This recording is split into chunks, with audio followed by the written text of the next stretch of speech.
Hey guys, Andres Gambo here, and I wanted to tell you a little bit about Cardinal Senior Benefits, and we'll get right back to the episode. Please don't skip this; it supports the show, and this is one of the ways that we earn a living to be able to bring the show to you. So, Cardinal Senior Benefits, of course, you guys have already heard of them. A ton of opportunities as far as financial, but then as well as having a balance. If you want to take your kids to school and you want to pick them up too, and still make a good living and provide for your family, this is probably going to be your spot.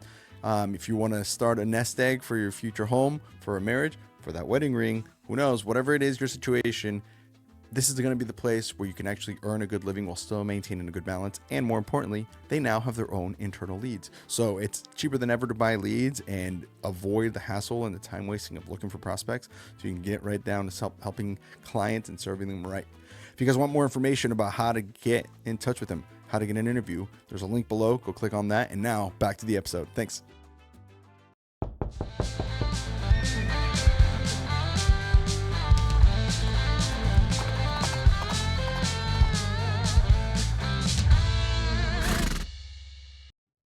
Boom. Welcome back, everybody, to another episode of Ponytails Podcast. Now, if you've been following along lately, you will notice that John Carey's name's come up twice in a row.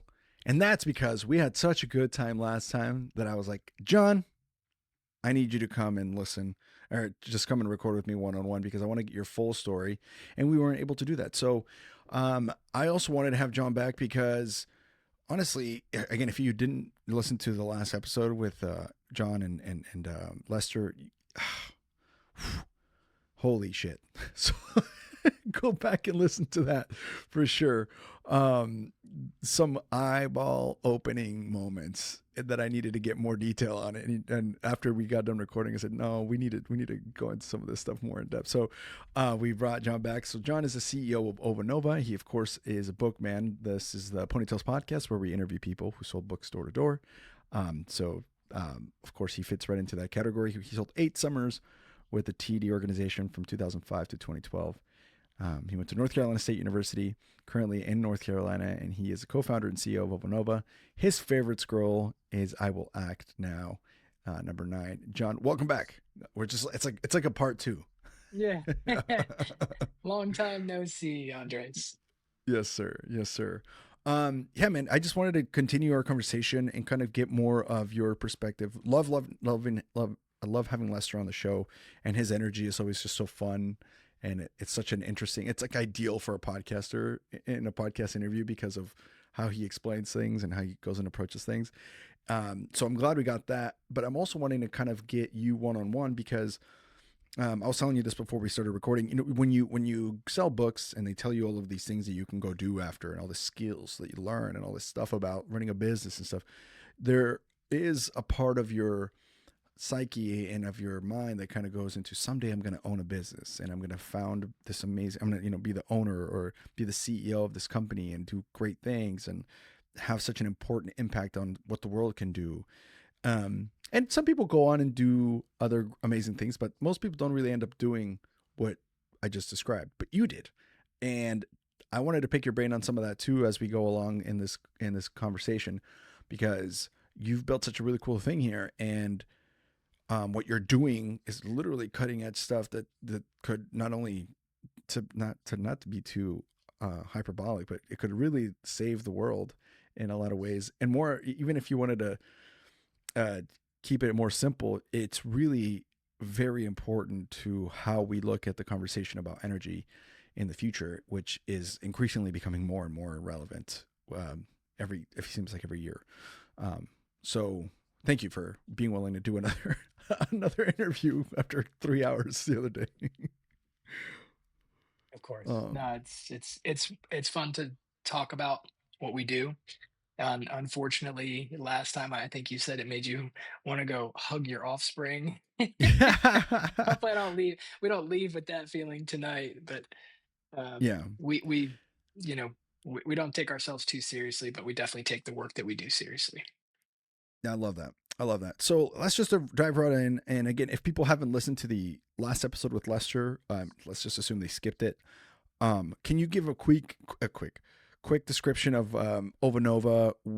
Like maybe like a Cliff Notes version of people who just aren't going to go back and listen to a 3 hour episode, just give us like a quick synopsis, and we'll just carry it from there. Of course, Ovanova is a it's a company that got its name after the mission was already began and operating for almost a year. We called it the Spreading Good Energy Project, and for the last 10 years, we have been unraveling energy. It's been a wild journey. We had sales skills when we started. We had leadership skills when we started, but we had zero solar skills. And 10 years later, we don't even offer solar panels without smart controls and batteries and secure communications. And so we've learned a whole lot along the way. But Ovanova's journey, to keep it simply, has been one of finding the biggest problems, and working out solutions just one after another, to the point where we're a fully vertically integrated organization in the energy industry, all the way down to the we're about to be in the manufacturing aspect of it.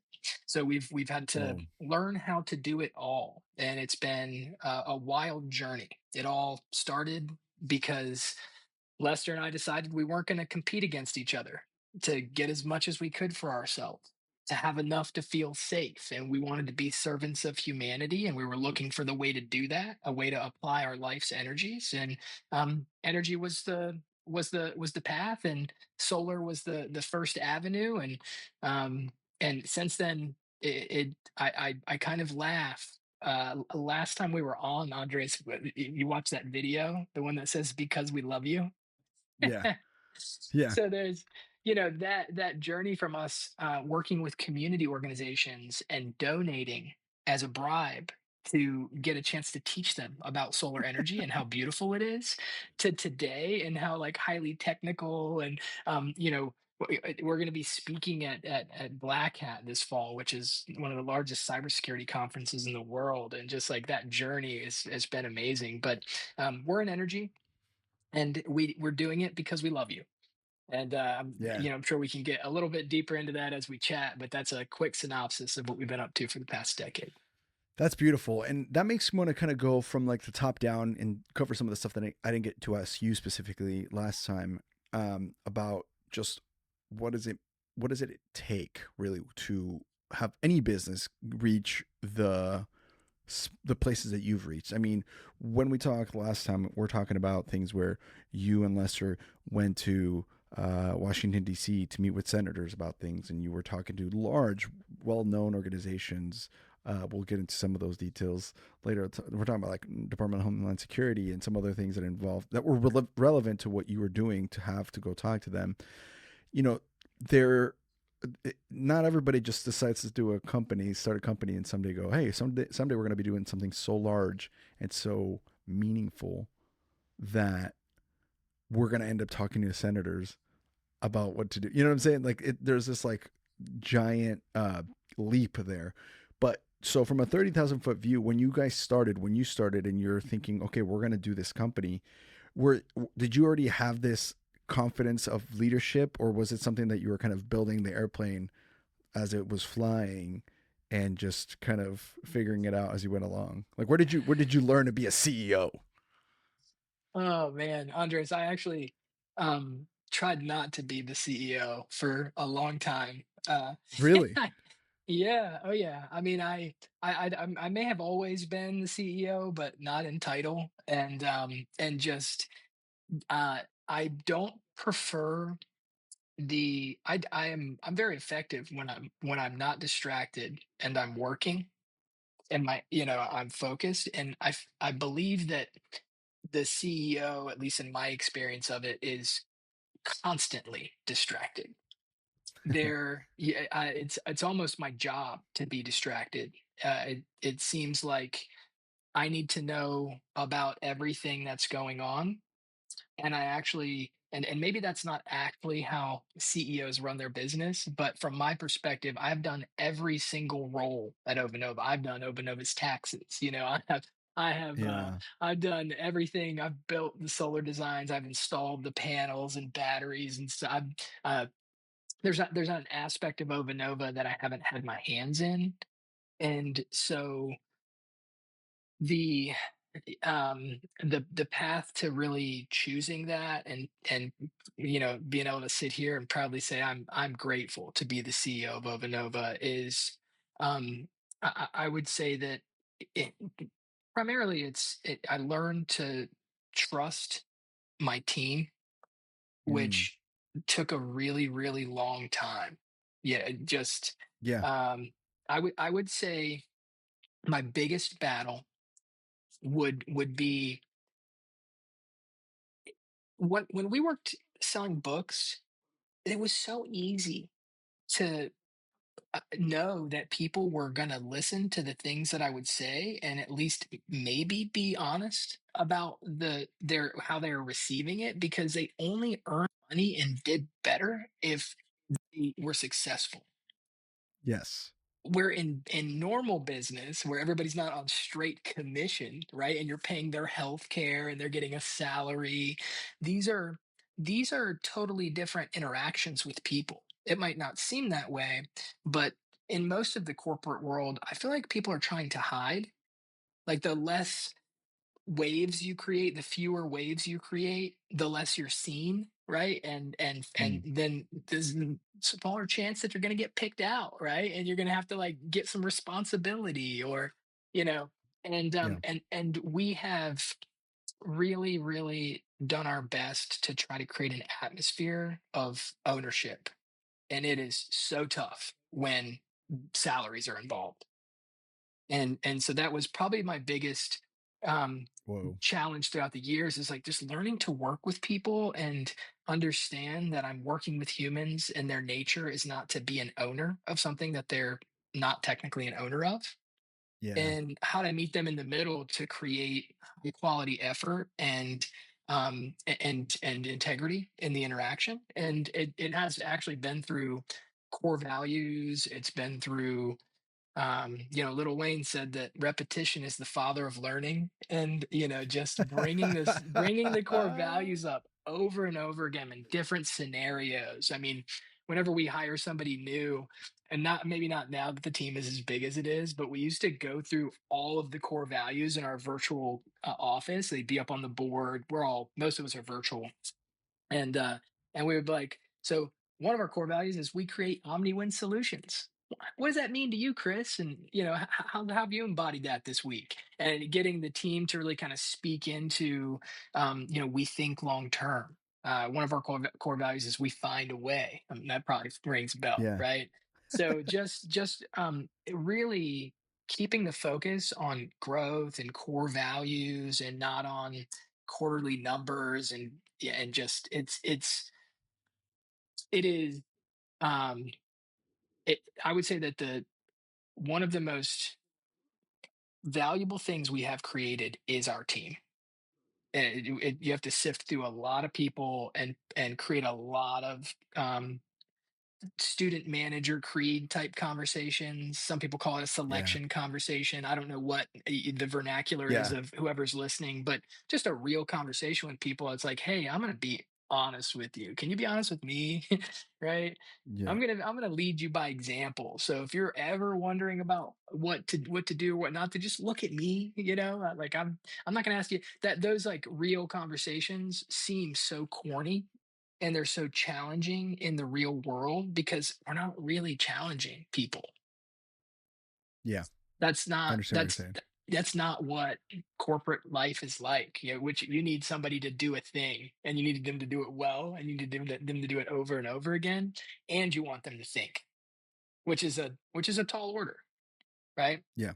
Yeah. It's not owning a business, it's not full responsibility, and so that middle ground has been, um, absolutely the most challenging thing about building a team, leading people, and running a company, is working with humans. I got a report card. My mom made this book for me. It's like this thick. It's got my circumcision ring in it. She kept it, right? It's like No in way. this book, and it's got, yeah, it's hilarious. It takes up a whole page. I'm just kidding. That was a comment on the size of the circumcision ring, but that was a joke. But seriously, she has all these report cards, and on multiple report cards in elementary school, it's like John does not play well with others, you know. And Oh this no is, way. yeah, man. And this, like I said, I'm actually an introvert, and I actually learned that on the book field. And you know, Lester, after my first summer, my sales manager, I told you this last time, but he took me out to eat and gave me how to win friends and influence people, because most of the people in my organization did not really enjoy me. So, you know, like, this is, it's just Whoa. not natural for me to work with other people. I get a little bit impatient, and you know, just those things have been. It's been a massive growing experience, um, Yeah. and I'm grateful for it. Yeah, absolutely. So, okay. Okay. More questions about this. Because it sounds like what you're doing, well, not doesn't sound like what you guys are doing is you're trying to establish a culture that is where people come in and they can thrive, learn, and grow. But at the same time, you don't want to make it so it's something so intense that it's also like not really like fun or not enjoyable. There's like that, it's blending that, like, hey, we're here and we're serious and we're professionals, but we also have a good time and we can and enjoy our jobs and enjoy our work and enjoy our path and our role that is all aiming to do this mission statement of growth and of Ovanova in general. But so let me ask you this: so, were there lessons along the way that you remember that you learned the hard way about some of these things? Like, do you remember specific instances where you're like, that sucked, and now I know better, and now I learned, and this is why. Like, when as you were growing, there's like kind of like in the book field, you have more like it's not a gradual growth. They're more like defining moments where you have to look at yourself in the mirror and go, I can either go home, quit, get off schedule, or I need to go to the next door. And you have to make that choice. You have those moments in your career as a CEO that you can talk to or share with. Too many, too many. Uh, so Yeah, just some simple ones. Tell me if you want me to elaborate on these, but they might speak for themselves. sure. One would be paying people too well. Um, it, that's like, Whoa. yeah, like, if you pay if when I have paid people too well, then first of all, you know, if you wanted to acknowledge their competence and their work and pay them more, you've already spoiled them in that regard. So it makes, I've learned to, like, kind of, no matter how capable somebody is or how well you know them, it really makes sense to come in with a, hey, we're going to be trying each other out for a bit, and this is a kind of a probationary period, not because you're in trouble, just because we're getting to know each other. And instead of being like, when I recruited selling books, I loved it. It was a ton of fun. My attitude was always, you know, Andres, if you knew what I know about what I did last summer, you'd be pissed at me if you didn't tell me about it. And That's good attitude. so I That's good was attitude. never recruiting like some full-time recruiters or in-school recruiters where it's like, tell me why you should be on my team, right? That methodology I never really connected with. I was always like, hey, this is gonna be super tough, but it's gonna be awesome. You come do it with me. You know, I was always in that mood, even when I was a full-time recruiter. Hmm. And so when I'm recruiting people, even when they're submitting their resumes and I'm paying them over $100,000 a year with fully paying for their health care, you know, those types of things, when it seems like I should be asking that question, um, I I was more really excited that there's somebody here that has these accolades and seems to be present and sharp and is excited about the mission and wants to join it. And so, like, from my perspective, that lesson is just like tempering those expectations and going through the motions of getting to know somebody before letting them in the club, if that makes sense. Yeah. um Yeah. and so that's something that I've had to learn over and over again. um Whoa. yeah, just no matter how cool somebody is or how capable they are, you know, patience, right? um Yeah, that makes sense. I've never had to think about that, but that's an interesting. lesson because it's so counterintuitive to what we learned in Southwestern, but also like it makes it hard for it to be competitive when you're recruiting. Like if somebody else is willing to just give them that salary with no questions asked, you're like, hey, how am I gonna get you to prove your mettle essentially, but at the same time not underpay you? You know, it's like that balance is tough. So wow, that's Yeah.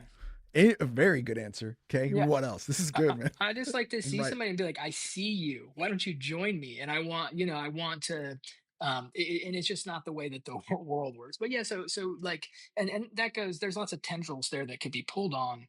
But I would say that another thing I learned in the corporate world is, I have a my one of my favorite quotes is this James A. Mishner quote. I'll probably butcher it because I haven't seen it in a while, but it's a master in the art of living makes no distinction between his work and his play, his labor and his leisure.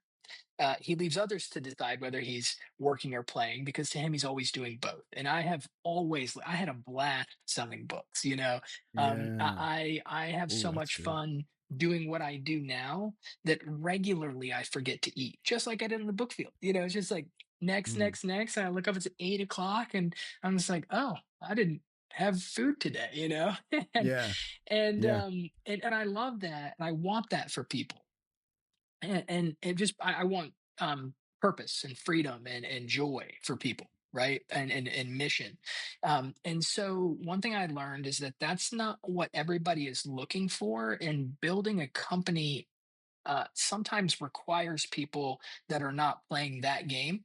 They're actually playing I would like to trade my time for money, but when I am trading my time for money, you can count on me to do what I say I'll do.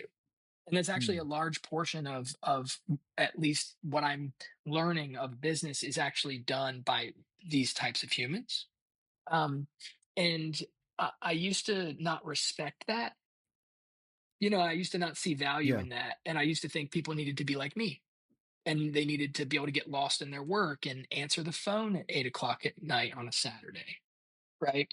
And I Yeah. actually lost a lot of really quality teammates who they weren't self aware enough, and neither was I, to realize that um, they were extending themselves in a way that was uncomfortable, and it caused them to separate themselves from the organization. Because I might say, hey, can you send these files to this person, and I might have sent it on a Sunday, not thinking that they had to do it, but because I messaged them on a Sunday, they felt obligated to do work on a Yeah. Sunday. And there was So you're no we thinking there's didn't no boundary there. Yeah. right, exactly. So I've learned that Oh, um wow. having that conversation about what boundaries people are expecting to create an environment where, like, now I know to say, hey, if I text you at a specific time or message you something, and I don't explicitly say I need this right now, it is not an order. It's just it's on my mind, and I wanted to get it over to you. Yeah. So Because don't feel otherwise I'd pressure. forget. Yeah. Because I forget and it's Monday and I'm like, oh shit, I forgot to text John about this. Yeah. And there's just lots of types of people who really appreciate that. And so that's one thing I learned is just understanding the way to interface with different types of people to move things forward. And it's it's just um there's just a million things that I can do on a daily basis to be better.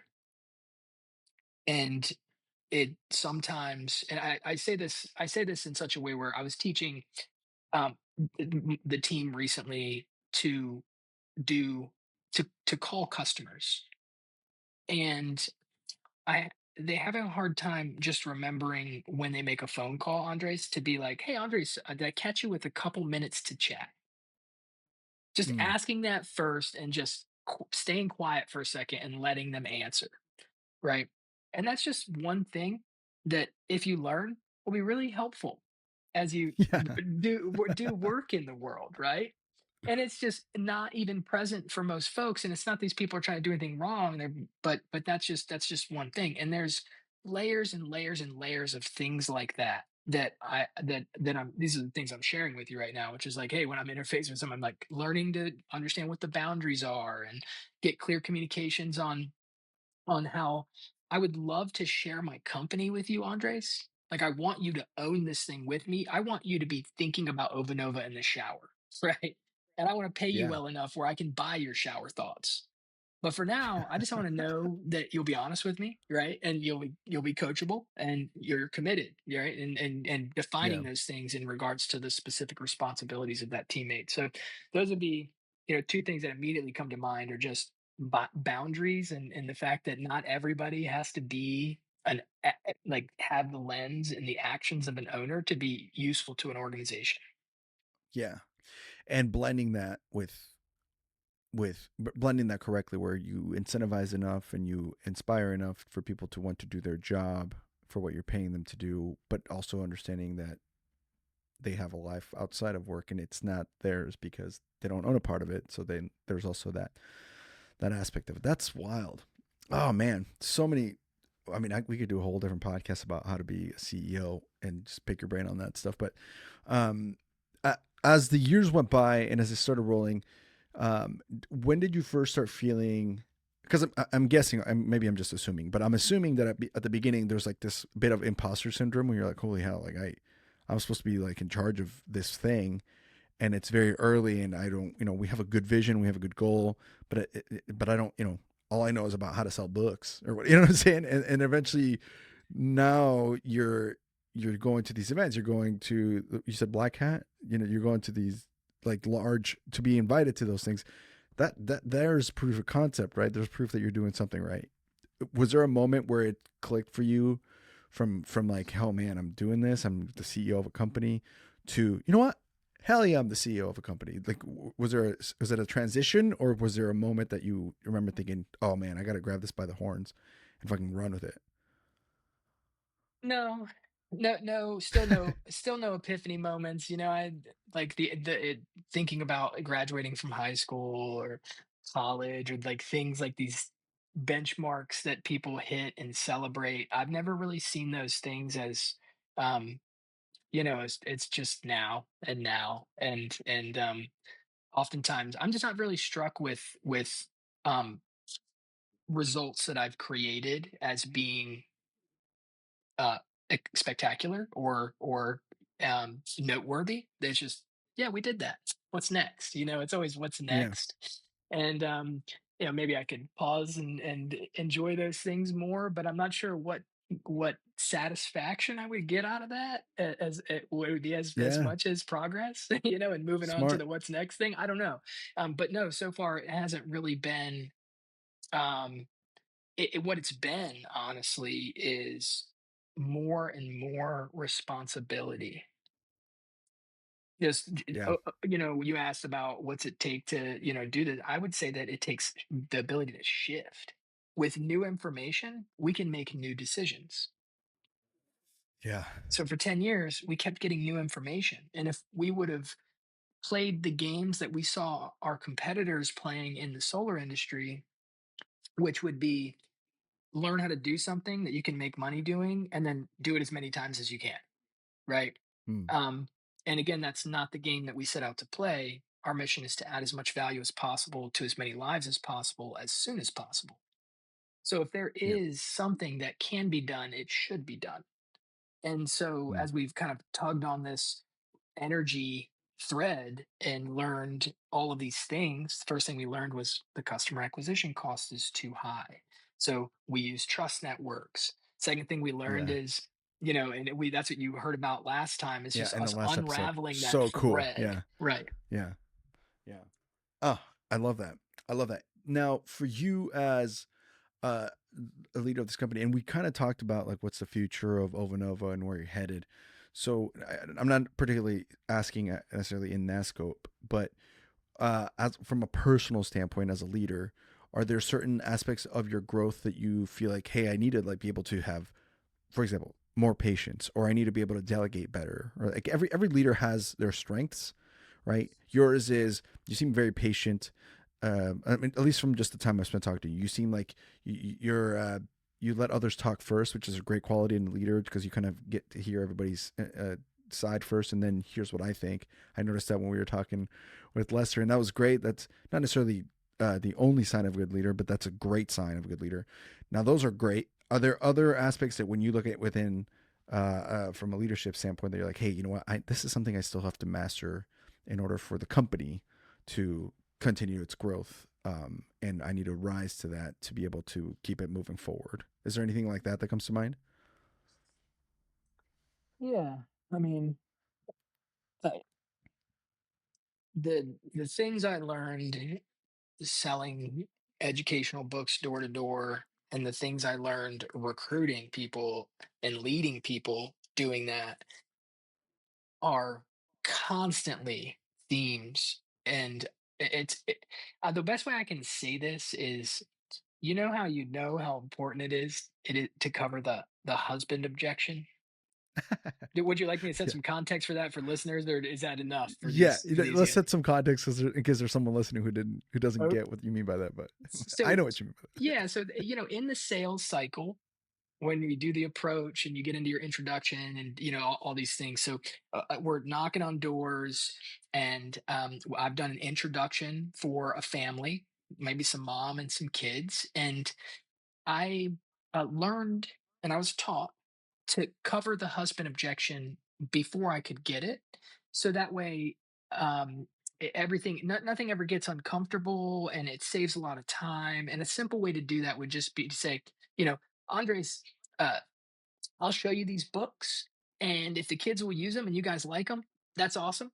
Just like I did with the Smiths and the Johnsons, I'll bring them back at the end of the summer and actually show you guys how to use them. But if for any reason you guys don't like these, I promise you won't hurt my feelings. The only favor I Yeah, ask is, when I'm done showing them to you, could you just tell me yes or no? It won't hurt my feelings. I just want to show them to 30 families, and if I get a maybe, then it would make sense that I would come back. And there's no way I could ever see 30 people if I came back to everybody who said maybe.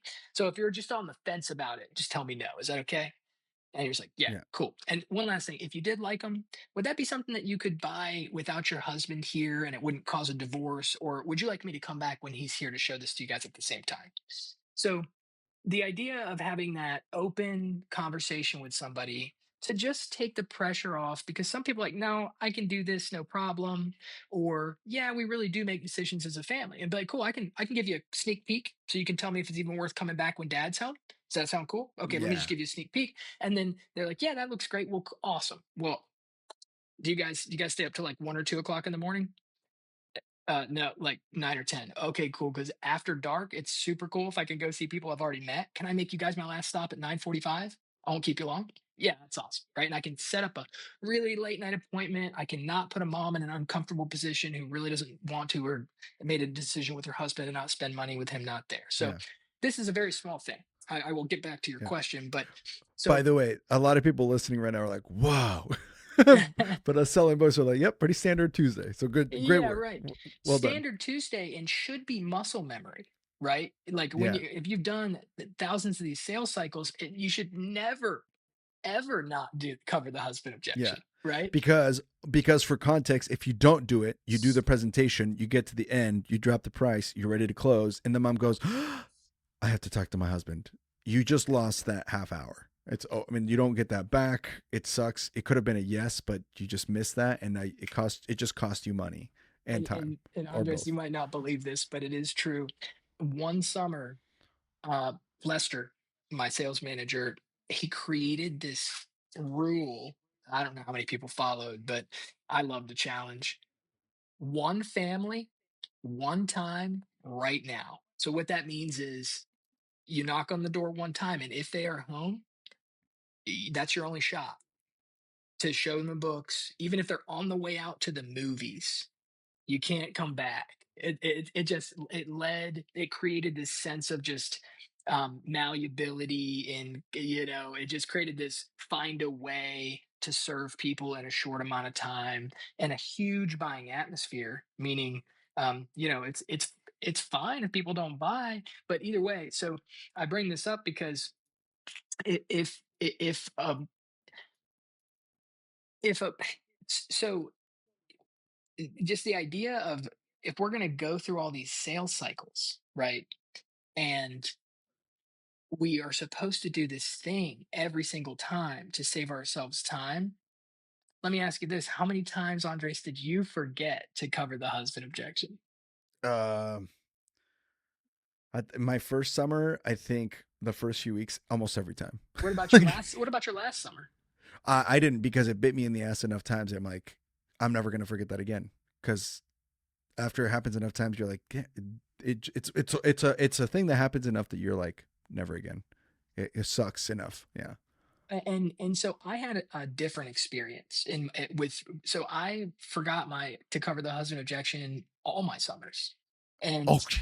not all the time, right? But Oh. and intermittently, and I would say I would blame the reasons for that on things like I just was jiving. They knew all the names on my list, and the mom was like, "Yeah, show it to me. This Uh, is great. Don't you, all kids, the other get in buying here. signs were there. Yeah, Yeah. like a kid, get in here, everything. And it's just like, oh, I They don't even fed you. need to Yeah. stop this momentum here to cover this objection because these guys already know everybody who's getting them, all these things. And so it's this idea of when you ask like, what am I missing? What am I still learning? Is I'm learning, I'm missing, and I'm still focused on the fundamentals, Andres. Like just the Oh wow. fundamentals, because it's so easy with the more experience you have to start to make assumptions, right? It's Mm, like I'm assuming that this mom and her is so with it. There's no way she's not going to buy and give me the husband objection, right? And so I would say that I see. probably the biggest room for improvement for me is I know all these, I know all the stuff I need to do, but oftentimes I'm just not pulling from that quiver of arrows that I have so much training and iterations on through my time working with Southwestern, the time I spent selling insurance door to door and leading an organization doing that. Like there was it's all ingrained, and it's all there. Rarely do I look back and I'm like, man, I wasn't equipped for that. It's more just like, Yeah. oh gosh, you're getting lazy, John. And so that's what I would say Interesting. is just really um really approaching and yeah, just approaching things systematically.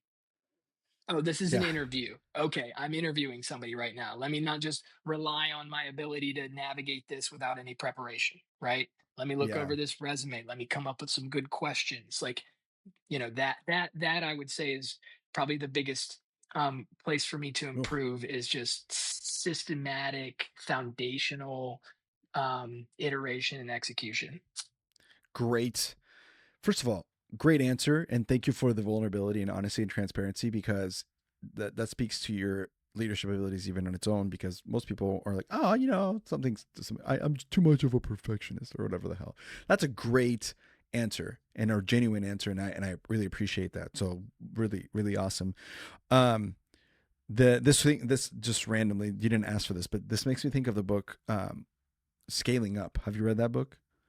Oh, Yes. and they talk about that specifics where it's like, hey, don't forget to systematize even the more little things and just have a game plan that everybody can run the play with without without fail. So, but it's easy. That's a simple concept what you're talking about, but it's so hard to do when there's different dynamics and relationships and things that are, you know, even though, for example, it could be something with Lester that you've known him for over a decade, and it's simple, and you're making that assumption because there's that momentum, but then all of a sudden you're like, no, I made the mistake as a leader because even though I know you so well and everything's we vibe so well and we're on the same page, I still miss that standard operating procedure to execute this aspect of it, and it can feel like you did the disservice to that teammate because you just, like you said, if you got lazy or you forgot or whatever. And But a lot of times it's emotional. yeah, Like think yeah, about how many times you left the house and you were like, "Oh shit, I didn't get pre-approach." Right? And so we yeah, can we can layer that on for people who haven't heard this before, but pre-approach is you use this in all business aspects. Like no matter yeah, what you're doing. On the book field, pre-approach is just saying, "Hey, Judy, thank you for sitting down with me. Could you help me save some time? I'm showing books for kids, you know that. Can you help me skip everybody out here who does not have children at home? Cool. I'm gonna go ahead and mark them off. I won't go there. And yeah. you just The mark all the grandmas and houses. grandpas, the empty Yeah. nesters. Yeah, yeah, Okay, cool. So that means all these guys have some kiddos? Do they have like the high school kids across the street? yeah. Okay, cool. If you were me, would you stop by during the day or would I have to catch them after 5? So you're getting information to allow you to be powerful as you move on.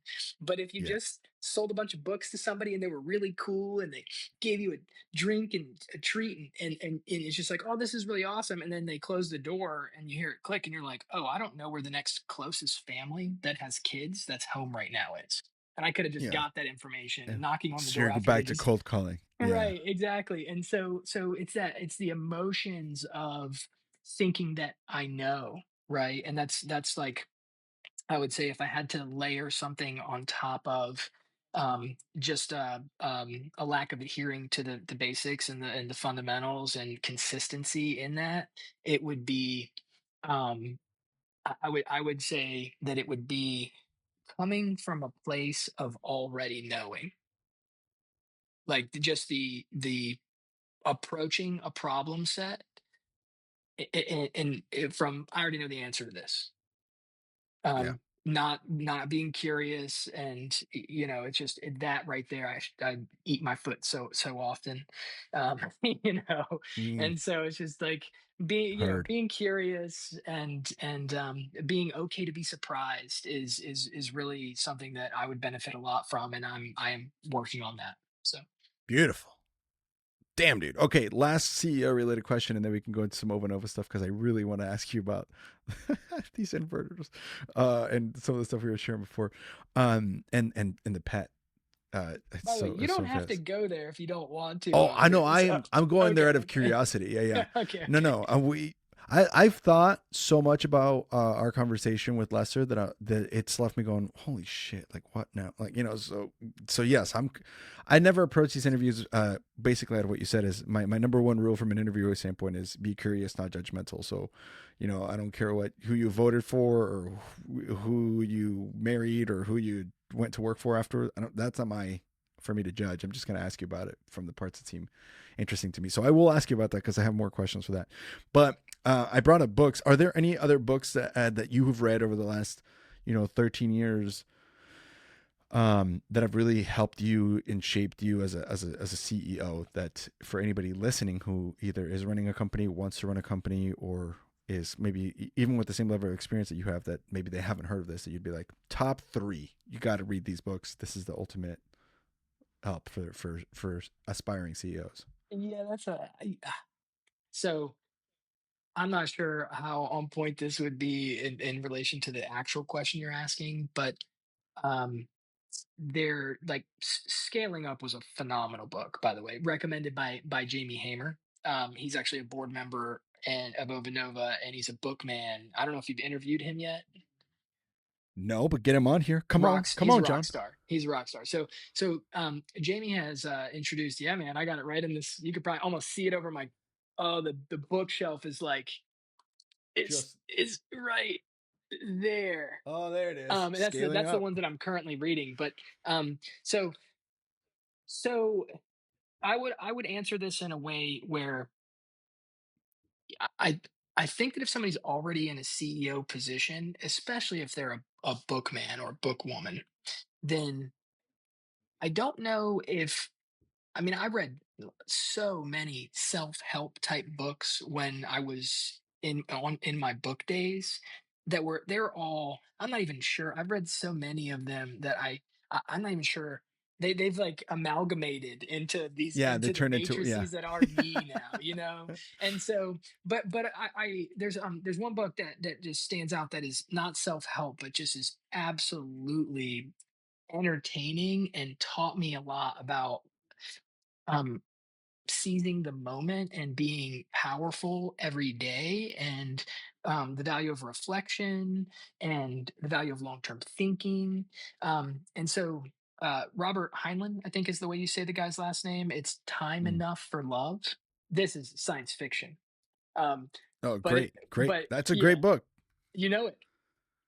No, no, no. I'm just saying, just because it's science fiction doesn't make it a bad book. I'm saying that's a Oh, good okay, thing. okay, Is okay. what I I'm was trying like, to you say. read it. Sorry. Okay, so you love it, No, I 'cause wish. I'm okay, gonna add it yeah, to my list. it is a really good book. And on the same note, I would say that, um, and I'm not sure if it was just where I was in life, but Zen and the Art of Motorcycle Maintenance was.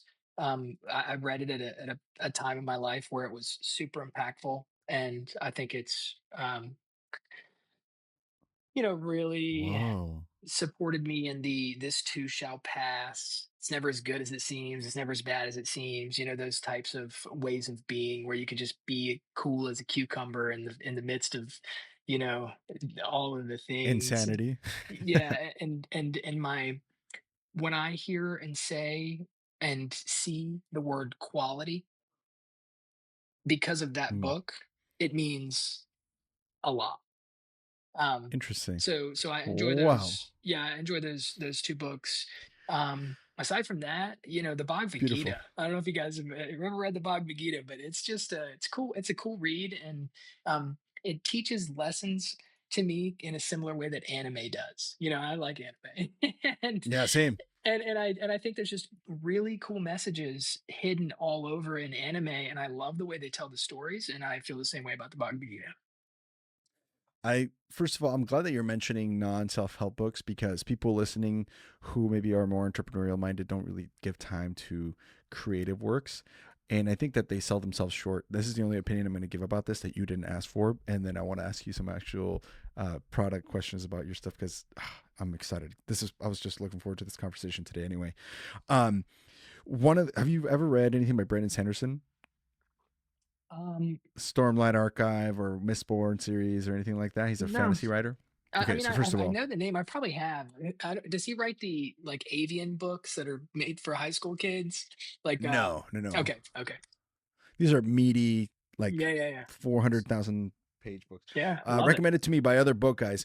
But the reason I bring this up is because one of the things that I found was that when you read self-help books, and people call them self-help books, but that has like a negative connotation to it. But Yeah. anything where it's like self-development books, habits and something about discipline and ownership, those are important and you need to read those, but the mentality that you leave with those is it's more reflective. And so sometimes I found it really difficult to get back into my work because I'm like not thinking, I'm like, oh, where do I need to improve my ownership or my you know discipline or whatever. And that is important to have that thought, those good shower thoughts.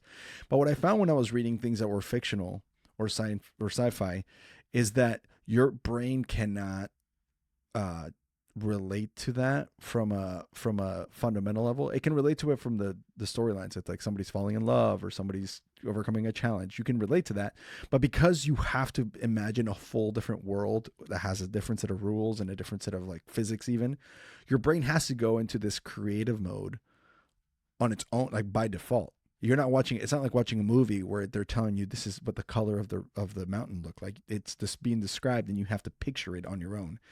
And so I found that when I would spend like an hour reading that and then got to work, especially with what I do, but really as a from a leadership standpoint, my creativity for problem solving, for listening to people, and for like just understanding and and picturing their issues, like the empathy, because I'm putting myself in literally another person's mind when I'm reading fantasy. Oh my god, dude, through the roof. Because I was able, because my brain was in the habit of thinking outside of me. Oh man, it helped me so much to just be in the role that I'm in. And so I'm glad that you're mentioning books that aren't self help, that are in fact fiction and stuff, and relate in some way nonfiction or yeah fictional, because I think there's so much value to that. And if anybody who is listening out there is a leader and wants to kind of tap into that for themselves and for their business and their team, I think that that would be a good thing to do. So that's my Start only with time opinion on enough for that. love. Yeah. But one book I'd bring up, maybe you might have already read this, but our CTO suggested this, and it's actually a phenomenal read. It's called Deep Work, and we're just No, but I've heard of this. yeah, yeah, check it out. It's for my role of being like infinitely distracted and needing to actually be very available for things. Deep work forced me to shut all that out for specific periods of time so I can get into, and I just hadn't even experienced that in years. Like my life's been so noisy for years, to just close that up for a moment. Beautiful things come from that. So deep work, I don't know how that would um Hal Newport. yeah, that sounds right. That sounds right. Cool. I audiobooked it. It's a solid audiobook. Cool. Love it. That's gonna awesome, dude. Yeah, let's go. Woo. I always love good book recs on the podcast. Thank you for sharing that. Um, all right, let's change gears here now a little bit on what Ovanova actually is doing right now. And we've got a good recap. And again, if people want to get into the deep dive of the story so far for Ovanova, I highly recommend going and listen to the episode I have with John and Lester. Really entertaining, really fun. The bulk of it is about what Ovanova is doing. We did some book stories at the end, but really got into some stuff. But you mentioned some things that I needed to follow up with you on. And then for context, you guys have been working on this pet uh, portable electric trailer, Portable electricity energy trailer. energy trailer. I was missing the E. And I'm gonna butcher the description, and then you can fill in the gaps if you don't Okay. mind. But essentially, it's I called it a porta potty, but for energy. So it's a mobile power plant essentially. So whether it's at an event, at a national disaster relief, it could be at a wedding, it could be anything that you can imagine, where it is equipped with batteries, generator, and portable solar panels, and you can collect energy and then distribute it to whatever is necessary at the place that you are at or where you find yourself. And it is a lot of energy. Like you could power homes, not just like charge a phone. We're talking like massive amounts of energy. And you're building this and rolling this out. In fact, you're rolling the second version of it out at the time of this recording, depending on when people listen to it. And the applications and possibilities for this are actually pretty broad, which is what I wanted to talk to you. We kind of touched on it, but I wanted to get more deeper into like where else can this be applied? What else can this be used for? So before we get to that question though, did I describe that accurately or did I miss something critical to have to add to the description of it before we get into it?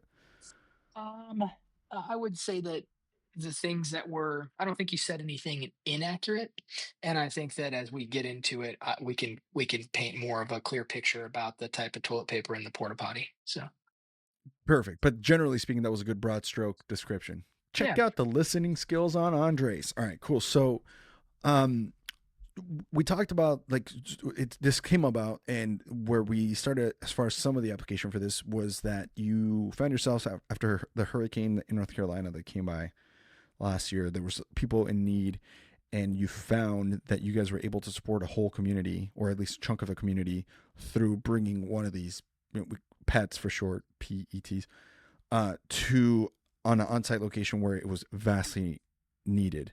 Because when something happens like that, the first thing that people worry about isn't, at least in the United States, is not necessarily food and water, since they've already prepped and they could see the hurricane coming literally. And so people are generally prepared to eat and to feed themselves. But when the power goes out, that's like the first thing that everybody needs.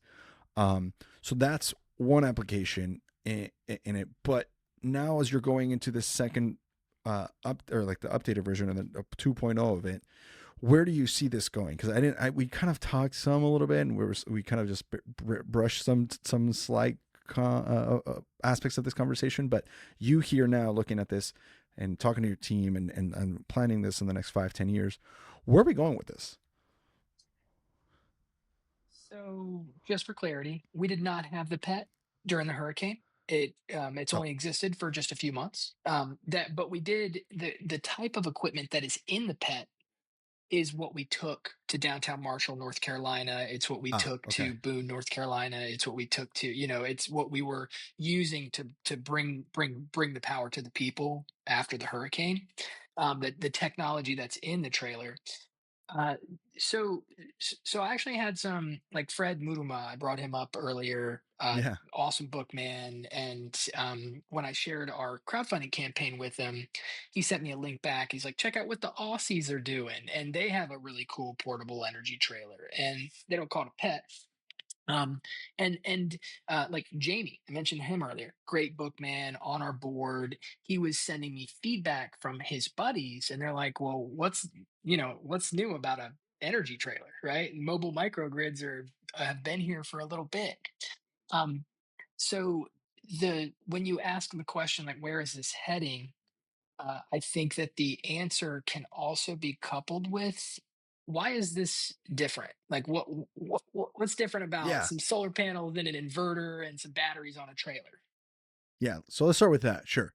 Yeah, I mean, at least because that's what leads us to where we're heading with it. So it is not novel to put solar panels on a trailer. It may be novel to put as many as we did on a trailer, just because we created a custom awning solution and specifically chose modules that maximize the surface area that we have and the string voltages on the inverter. And we were, but I imagine, I hope that other people doing mobile solar stuff are thinking through those things as well, right? Yeah. Um, Fair enough. so, and having batteries on the trailers, I would say the main distinction there is we probably have at least 3 times as much storage on the trailer as you will see in the industry for mobile microgrids. Um, and then when it comes to the inverter power, we actually can make any amount of power that we want with by choosing a different type of inverter. Those things are really not what sets this apart. um, there's a technology, vehicle to X, that is just now coming to the US, but is all over Europe and Asia. And essentially, it's being able to access electric vehicle batteries, to use them for their power. There's a big old battery in an electric vehicle. And so, one of the things that our trailer does that we haven't seen a single other trailer or mobile microgrid be able to do is we've seen them be able to charge cars. Super cool. No problem. Right. But we have not seen them be able to turn an electric vehicle into a fuel convoy. And Mm. one of the lessons we learned during Hurricane Helene, after bringing in like a bunch of food and a bunch of water, and water's heavy, we're carrying like the 7.5 gallon jugs, like, to inaccessible places, up hills. The water was such a pain in the ass to bring to the people, and they were not taking it. Well, we took it out with us. Mm. Everybody had water, right? So it was energy, and we were constantly getting zapped for the energy in our electric trucks. I mean, everywhere we would go, people would be plugging in an extension cord for a refrigerator or for to charge a phone. Or they were starting their vehicle to not run their battery dead to X, Y, and Z. So the energy was the key, and the ability to access a vehicle battery and discharge it into something that you could leave somewhere. Like, I don't want to leave my electric truck because then I can't go anywhere, Mm. but to be able to Hmm. top that thing off without needing any outside fuel, that's kind of nice. And there was a supercharger 45 minutes away from these places that didn't have power for almost 2 months, right? So it's not too Yeah. big of a deal to just drive 45 minutes, fill up, and then bring something in that's going to give days of power, right? So Yeah. without any loud generators, without any fuel. So this would be one distinction, which is, when you ask where we're headed with that, uh, maybe visuals would help, but I'll use numbers, and then maybe this is helpful. But like, my house right now I looked a moment ago. It's using about 2,200 watts, and that's about average, unless I'm like charging a car or cooking or something. Uh, and an electric vehicle is gonna, when it's charging, is gonna use somewhere around 12,000 watts. So it's Yeah. like 6 times as much as a average household is using when it's just operating um, normally. So why is that a big deal? Well, as we adopt electric vehicles and we plug them into the grid, those excessive demand that's already on our antiquated grid is really, like, it's troublesome for utility companies. And if you couple that with all of the renewables that we put on the grid, which, it might sound like that's a good thing, but it's actually a really, really tough thing for utility companies to deal with all of the wind and solar we've installed in the last 10 years, because you cannot count on the sun to shine or the wind to blow. Right. And so the intermittency of renewables does not always line up with America's demand on the energy grid. Yeah. Unless you're in Arizona for Yeah, solar. well, exactly. And just a fun fact for you, Andres, um, the hotter that your solar panels are, the less efficient they are. Yeah, so it's not just sun. Oh, I see what you're saying. So even in Arizona, they're less efficient because there's sun, or it's not as efficient as you think because there's sun, but they're also 125 degrees Fahrenheit in July. And they become less Fun. and less efficient. That's why that's one of the reasons I think solar roofs never really took off. There's other reasons too, but a solar roof doesn't have any airflow underneath of it, so it just gets hot. Whereas solar panels are kind of a couple inches up off the roof, they've got a nice air gap to stay cool. But yes, temperature does affect the efficiency of solar panels. Um, That checks out. so Okay. so so that would be these this technology charges and discharges an EV over twice as fast as you could do it at your house, and it does it all DC to DC. So Hmm. it's not getting turned into alternating current, which is what the chargers at your homes are when you plug in your EV. And so, one, it's more efficient. Two, over twice as fast. And three, it stays off of the grid. So you're actually removing all of that stress and strain on the utility grid, which Yeah. is a significant amount. So this Yeah. is a big deal.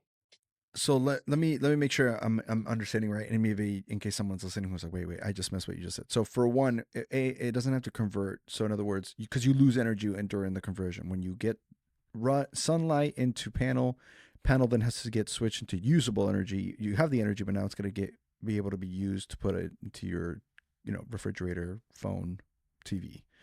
And that process you lose just through physics and Three, other things. 4%, You lose depending on some of the temperature. Yeah. efficiency. Yeah. So and more over time as things wear and tear, right? I mean, I'm guessing. Sure. Okay, so that's one aspect of it. So you over time that 3 or 4% is a big deal. I mean, on a daily It basis, ends up it's a being about huge deal. 30 for electric vehicle charging. I mean, But that's a chunk. yes, it's a chunk. So yes, continue. You were on a. So that's one. So that's one positive. The second positive is that you're able to you said you were off the grid. So why is that significant? It's because the grid as it stands, and if people don't know this, it's not very robust. It's not like we're updating our grid system in any major city at an alarming rate enough to overcome the archaic system that it is, really. And so, therefore, the more stress on it from all the other things, the less efficient, the more costly, blah, blah, blah. So, you're completely sidestepping that problem by just going directly from one thing to the next directly. And then, what was the third thing you mentioned was the other positive? Was, Well, I'm not sure. I mean, it allows you to take energy directly from the sun through your solar panels oh, yes. and Yeah. put it directly into the car. We didn't really talk about that, but it's also, the aspect of keeping it. Oh, it's faster. Yeah. Yeah, yeah, Sorry. yeah. Yeah, exactly. Typically, you're looking at like 11,400 watts to 12,000 watts for a solid level two charger. And this is 25,000 watts. And so it's just Wow. it makes sense. It's smooth, it's clean, it's efficient. And you were just talking about the utility grid and taking the stress off of it. So one thing that will make sense when you hear it is for a utility company, if you're removing 12,000 watts worth of consumption from the grid, it's the same thing for the utility company as generating 12,000 watts and putting it onto the power lines. Yeah. Does that make sense? Yeah. Yeah. Yeah. Because That makes sense. if you're not using it, then it's available for the other customers, Yeah. right? Yep. And so we can continue on, but one thing you'll find out about the pet, which is definitely novel when it comes to portable energy trailers and mobile microgrids, is this actually can be plugged in to a facility. The pet hopefully has a home, and we can dock these with a microgrid integration device. And when we do, it can actually not just remove a home or a facility's load from the grid, including their EV load, which is heavy, but it can actually contribute. So it can actually run the facility, and it has extra bandwidth to push energy onto the grid. So yeah. most of the trailers that are built, they don't even have the UL listings or like grid following technology or automatic transfer switches to be able to safely integrate with the grid. All of this equipment can. So let me ask you this. So just this could be a more basic question, a more practical question, but could you like let's say if I didn't want solar panels, I could just buy a pet and it would be and just park it in my driveway and just charge my home using my pet. Charge, yes, everything you said is true. Or Just charge your home is, the I precision mean, of that language may lead people to be like, but in the solar industry, we're so sensitive to true information just because it's a lot of yeah, it's just not true. But you can plug it into your home. It will keep your lights on if the grid is down. There is a decent amount of solar on it, so it will reduce your energy bill. You're mm, unlikely to get rid of your energy bill. It just depends on how much you buy, how much you need, right? But it will sure. reduce your energy bill. And depending on where you are and who your utility company is, you can make a good amount of money selling power during So peak demand times. Um, selling back to the grid. exactly. Yep. And then the other thing Mm, about this specific portable energy trailer is it's designed to be rented for festivals and weddings and mountaintop get-togethers, and so Coachella, you're right. There you the go. Beyonce concert in the Burning desert. Man, Yeah, like those types of things. It's designed to be rented. And then that's, yeah, there is a portable energy market where people rent devices like this. Um, I would say the main difference there is it's either going to be a generator and it's going to be loud the whole time, or it's going to be solar and batteries and it's going to potentially not serve the need based on weather and the consumption. And most people renting these pieces of equipment, unless they ask a lot of questions about how it's going to get used, it's going to let people down. And that's yeah, actually something that a lot of people experience in solar is they're just like, that technology doesn't work that well, does it? yeah, Those like little solar powered lights people put in their front yards. yeah, yeah. So um, these types of devices, while we have some at our company headquarters, right? They are poor representatives of the how far solar and storage technology has come. They're just, it's not the solar that fails when the lights don't stay on your walk path on the way to your house. It's the battery, right? Um, Mm, and you have these like little baby batteries because during the day the light's not on, right? The solar panel's charging that little battery, and a lot of times those batteries just don't like specific temperatures, or they're not getting enough sun. So it just, that technology is not a good representative of what solar and storage can be, but also the way that people are building out um, solar for people's homes, facilities, and these trailers is in such a way where it does leave people disappointed. And that's something that we've really had to battle over the last decade, is to help people understand that if it's properly designed, it's not going to let you down. yeah. And people don't know that what they don't know because this isn't something that you talk about, you know, after you get done talking about the baseball game. It's a So lot of math. there's an People don't love math. educational aspect. Yeah, yeah, that makes sense. Okay, so I get the why and I get the vision as to like what the distinctions are between this and some other portable energy system that someone might find elsewhere. Um, but with that in mind, where do you see this being applied? During a rollout, but then more long term, or what are some maybe creative applications to this technology? Well, uh, it so I'll give you just maybe two examples, and then you can just explore more if you like. Sure. We had This is cool. I'm nerding out, man.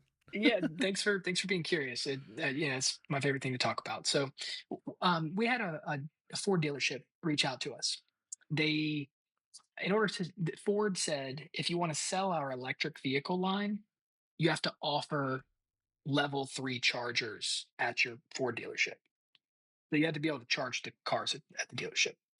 Um, the dealership said no problem. They went to go get level three chargers installed, and the utility company said, "Hey, the feed that you guys have coming from the substation is tapped. You can't pull any more power through this. If you want those chargers, it's going to be like $15 million to get you a new feed." So Yikes. this is Plus the very, time it takes to install all that, yes, there you go, which exactly, is and that you're losing years. all Yeah. those sales, yeah, et cetera. Yeah. You're good point.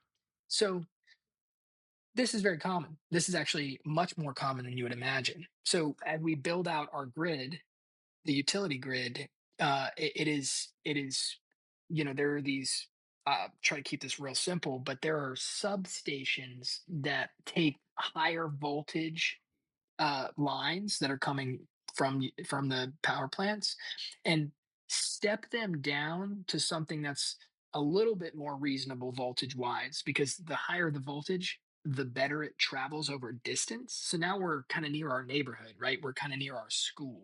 So we're going to have a substation, and we're going to have specific line sets. They call them circuits or feeders that go out to like neighborhoods and things like that, manufacturing facilities, car dealerships. And eventually, as we develop, which we do regularly, we might add a neighborhood in an area where when school gets out, the neighborhood built next to the school, everybody's getting home and starting to cook. And that electrical demand on that circuit might be very, very tapped, meaning that you can't draw any more from those power lines.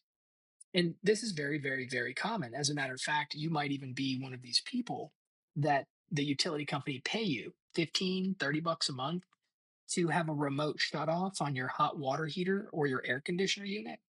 So if people are getting home from school and they're using a bunch of electricity, that the utility company can remotely shut off your air conditioner for maybe 15 or 20 minutes. Nothing that's going to like Yeah. make you sweat, but it gets that demand down because those are heavy hitting Yeah. appliances.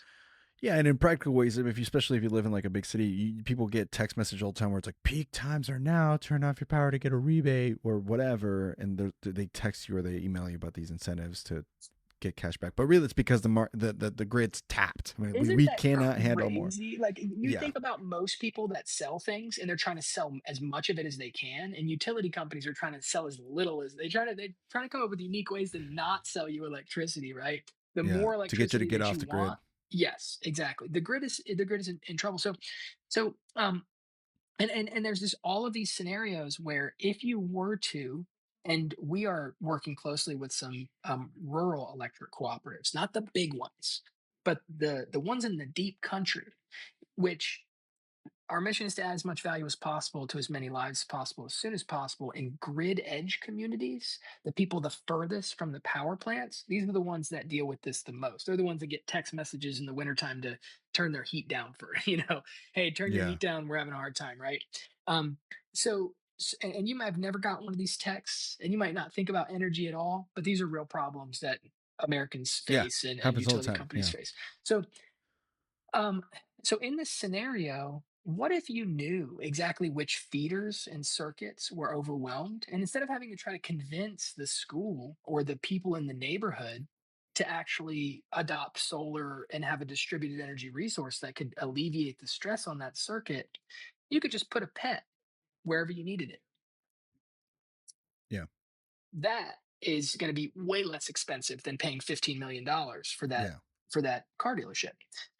So they might not want pets because the car dealership, they run they run lights 365 days a year to keep the parking lot lit so everybody can see all the yeah. beautiful cars and want to come buy them. Yep. So they spend $30,000 to $50,000 a month on electricity. So for Yeah. them, they're going to want a lot of solar panels and they're going to want to offset that energy bill. Pets might not make sense for them, but for the utility company, that's a unique application that we're very sure that is going to be exercised. We just have had enough conversations with these utility companies that they're already thinking about doing things like buying a generator for facilities and homeowners to keep out front near the meter, so where if the grid's really stressed, they will take that person off grid and run them on that generator that the utility company bought, just so the grid doesn't break. And Yeah, these are the just to types of provide relief. solutions. Yeah, these are the types of Yeah. solutions that they're coming up with. So these pets are way better.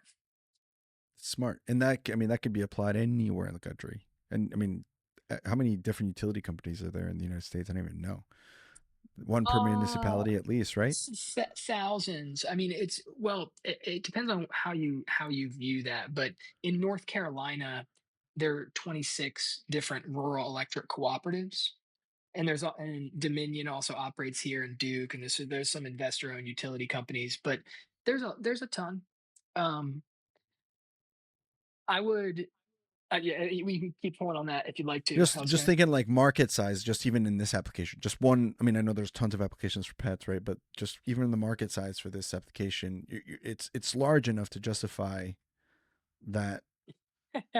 energy is energy is the biggest market. You know, it's billions of Yeah, dollars a day, and we're taking the energy that we would. Most newer neighborhoods are not being built with gas appliances. yeah, they're electric. Yeah. Right. Well, and even if, but that's interesting too, because like even if when you think about, you're not even talking about necessarily how to produce the energy. That's a whole different conversation. You're talking about like however the energy comes, whether it's nuclear down the at the plant, nuclear plant down the road, gas, wind, solar, hydro, regardless of where the energy is coming from. The bigger issue, besides generating it, is solar. Is now that we have it, how do we keep the grid from? There's such high demand all of the time that seems to be increasing. How do we keep the grid from collapsing essentially? Because the infrastructure for the grid is just not in, it's just not there. It's all these amazing innovations in energy with solar and nuclear and all this stuff is amazing, and all this technology is incredible, but the grid that it actually runs on is still from decades ago in a lot of places. I mean, we're talking decades and decades and decades ago. So you're solving that issue, which is, hey man, we're putting more stress on an aging grid, and your solution is to give people generators. So what about this? Yeah. Like, Yeah. how about this? Which is a great, it's sexy. It's a beautiful solution to this insane problem that is just going to keep becoming more and more of a problem. I mean, we're talking about in the last conversation we talked about, and everybody, AI is everywhere, and I know it's maybe as annoying to hear about as COVID was during COVID, but like that is a real problem where it's like these massive AI companies are just hoarding and hoarding and hoarding and just using this, I mean, unthinkable amount of power. And they're not going anywhere. Nobody's going to be like, hey, could you guys slow down so we don't use as much energy? No, it's going to be more. You know what I'm saying? So it's like more and more people are buying electric vehicles. More people are getting electric appliances versus gas. It's just going more and more in that direction on a system that's already like help. So damn, and that's it's well known that our grid is our biggest national security risk, right? yeah, And so yeah, it just gets deeper and deeper and deeper. So if you talk about like distributed energy resources and decentralizing power, because you are correct, we don't have enough energy generation as it is, but we also have the problem of too much energy generation during certain times. And right. this Mm. surprised the hell out of me. We were doing a drop leg test with Piedmont Electric. So we installed this just badass microgrid, like thousands of feet of medium voltage underground cable. Like this is really, it's kind of a showcase project. And the utility company has to come test it for its safety. So they have to make sure that like if the grid's going down, if there's like a branch on a tree and one of the phases, because it's three phase, one of the phases is out, does it actually kill the inverter, or does the inverter just keep operating and pushing energy back onto the grid even if a phase is dropped? So they call it a drop leg test. And we're doing this. We've got a bunch of computers out and we're running this test, and everybody's shooting shit while we're waiting for the guy to drop the leg out by the pole. And Larry's telling me, he's retired now, but he's just like, um, we didn't think we'd see the day where we had too much power, and we're actually having to pay solar farmers to disconnect from the grid during certain times when there's just a bunch of extra energy and nobody's using it because if it's got nowhere to go. So we're paying Yeah. people to Shit. not produce electricity during certain times of the day. So there's this idea of not enough generation. And there's also this idea of in the past, we used to really be able to control the amount of energy generated because if it's either coming from like hydro or nuclear or gas or diesel, where you can spin it up and control it, right? But solar's like bunch of power, no power when the cloud comes, right? Wind is a bunch of power and then it's calm. And so these things are just throwing stuff off. And so The future of energy is the ability to modulate all of these different traditional and renewable generation sources and balance that out. And there's tons of just really clever ways to get this done to efficiently get where we need to go to have the energy we need as a human family. I'll give you a few examples. Um, so if there's too much energy, well, you have things like a Nest thermostat. You could actually just say, "Hey, we've got too much energy." Instead of paying a solar farmer or a wind farmer to not produce, why don't we just like crank the AC up a little bit so we use that energy to cool our homes down a little bit more? And so that way, whenever there's not enough energy, we can just, the house is a little bit colder, but it's a thermal battery, right? Same thing with heat. We could do that with hot Hmm. water. We could do that with our electric vehicles. Right now, I never charge my EV over 80% because I never, just I don't need to. But um, there could easily be a protocol that says when there's too much energy, I'll let you pack another 10% in the battery, and so we can utilize the extra energy wisely with smart controls rather than just paying somebody to waste it. Right. So that's just one way that Whoa. we need to be super dynamic, but humans can't make these decisions.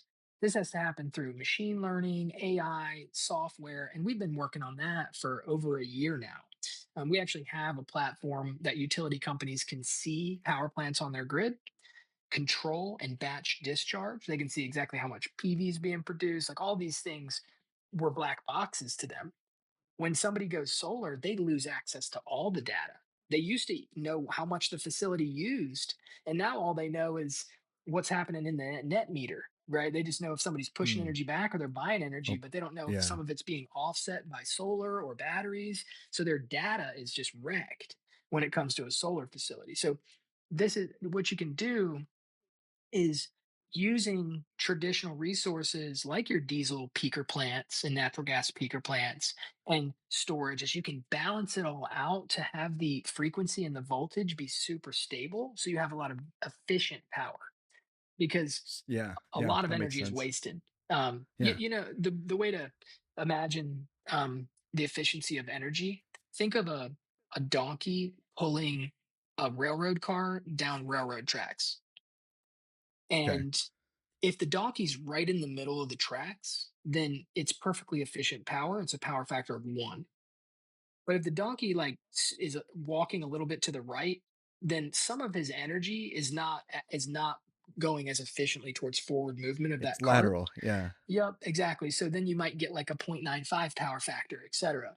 And so it's just wasted energy. It costs billions of dollars. And that happens from things like non-linear loads, which destroy the harmonics of the grid, data centers, AI computers, all that stuff is a non-linear load and is super tough on the harmonics of the grid. Um, big Because they weren't AC. built for that. Exactly. And computers are Yeah. actually DC, you know. Um, Yeah. and Oh, so shit. this is a place where much can be done, and there are solutions to these things.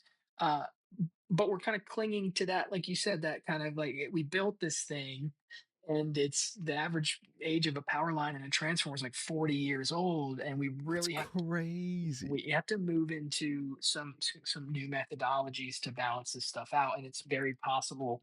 um I mean, and even if we wanted to like upgrade the grid, I mean, it would take decades to fix but by the time we would get done fixing it, you would have to do it as it'd be like a continuous set of like labor, physical labor, getting people to like I mean, and maybe with the giant influx of labor that's going to come from AI displacement, maybe that's it's something that we can but my brother-in-law and my sister, he's also my our CTO, amazing human, Peter Carey, and he's a Kenyan that is from he's an engineer, software engineer from Engineer, Kenya. Super cool dude.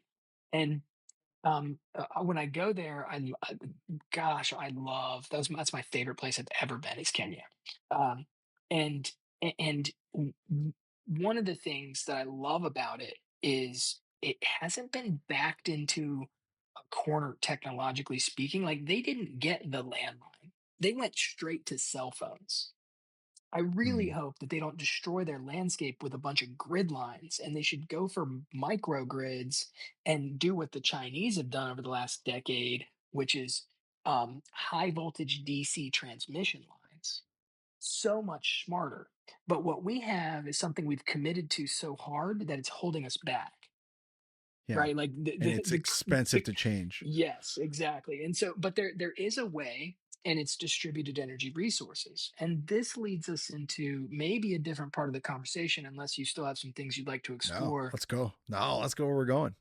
So, so when we talk about distributed energy resources, and this is actually how power started out. You know, in the beginning of electricity, there wasn't big power companies. There were individual people and businesses that own their own power plants, right? And Yeah. like, that's how it was in the Before it beginning. was integrated nationwide. Yeah, yeah. Yeah, exactly. So we're the things with these the prospect of distributed energy resources is beautiful and super. I mean, we can use the grid we have if people pitch in. You know, it can totally be done, and we could barely lean on it if we did it right Mm. strategically, right? Yeah. So, what are the challenges associated with that?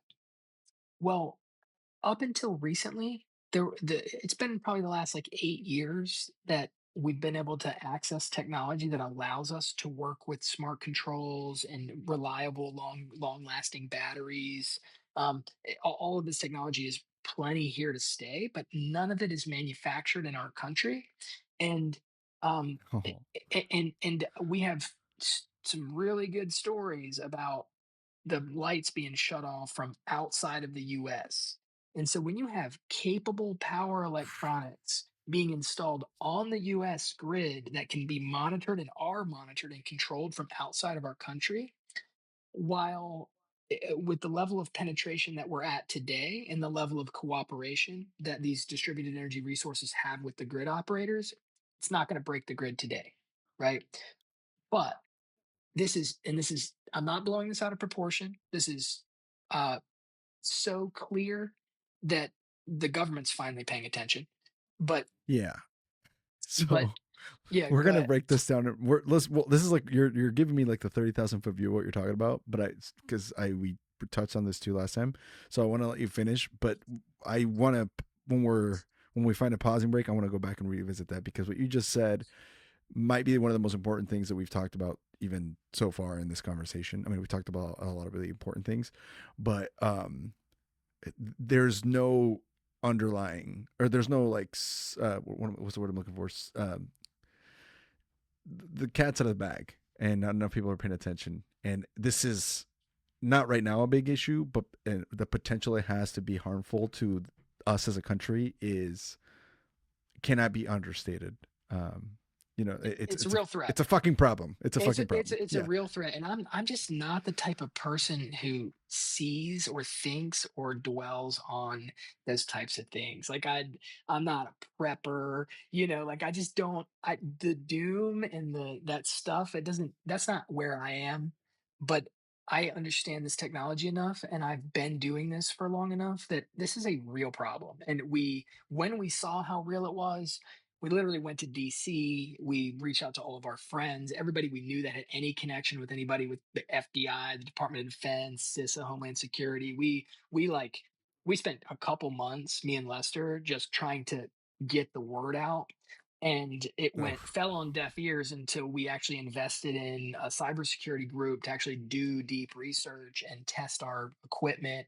And now it's becoming we've actually had some there's actually like legitimate devices being installed like microchips on top of microchips that are not supposed to be there, um that are legitimately there to broadcast and send and receive data from outside of our country. So these devices are being found. I literally got an article right here. I'll yeah. post it Can in. you send me that so we Yeah, can post it on I'll the put it post on it the in the chat chat? right now. I just received it from the B1 pilot, the colonel that is helping us get connections inside. But um, so he Yeah. just sent me this, and And either this way, is this from is Writer. So it's not like some random source. We're talking about legitimate, like citing your sources here. Um, and let me just really briefly. So this is from Reuters headline: Insight: Rogue communication devices found in Chinese solar power inverters. So before I read this, let's back up and specifically talk in like layman's terms what this means. In I mean, and then again, let me try to explain it, and then you fill in the gaps if that's cool, or do you want to just take it? Let me try. Let me try because Give this is it, go actually for it. this is tough. I mean, I'm gonna try to say it as plainly as I can. Earlier, we discussed how the grid's in trouble, very specifically in strategic locations that are taxed. Right. Well, Yes, these hybrid bidirectional smart inverters that we've been discussing are able to monitor the voltage and frequency of the utility grid at the location that they are in. They're able to draw energy from the grid because they can grid charge their batteries and they can discharge energy into the grid, and they can do that in massive quantities. and this is for people who have panels, like solar panels, or have They don't even need solar. to have solar panels. They could just have an inverter and batteries, and they could break the grid. Okay, so anybody whose energy supply includes a battery, includes solar, has the inverter in place for whatever reason. Which, right, and to your point earlier, just to be clear, right now is not a ton of people from the standpoint of the market, but that's not the point. So It's going to anybody be. who uses, yeah, anybody who uses inverters, which is increasingly more and more and more and more and more and more every year, go on. And Andres, I'm not messing around when I say that I could go on about 100 power plants right now and hit a button or two, and I could pop the transformer on the pole. Okay, Like great.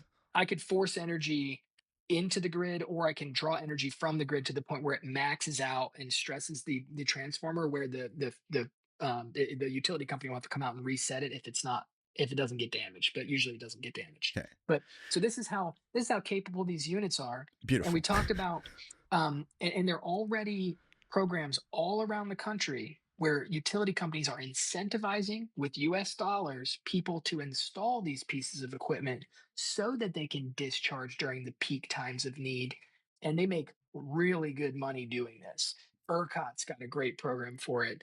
Eversource up in Connecticut, it's rampant. It's becoming more and more popular. So basically, what we're saying is we're asking you guys with your inverters that are monitored or controlled by outside the country to install them to be able to help out when the grid is at its most vulnerable, right? So, what if somebody decided one day, after 2 years of all these inverters showing up right when they needed to be that firm power to straighten everything out and make it so everybody's lights stay on? What if those inverters decided to do the opposite? And this is super easy to do, and there is no security on these pieces of equipment. You might ask, John, how's it possible that nobody's thought about this and there's no security on Johns, it? how's it possible that nobody's thought about it and there's no security on this? Well, all of this equipment is installed on the customer's side of the utility meter, the thing that counts up what your bill is going to be outside of your home or facility. Yeah. So on the grid, there's tons of security, lots of cybersecurity, lots of security. On the other side of the meter, all the customer owned stuff, it's seen as a refrigerator. It's looked at like an appliance.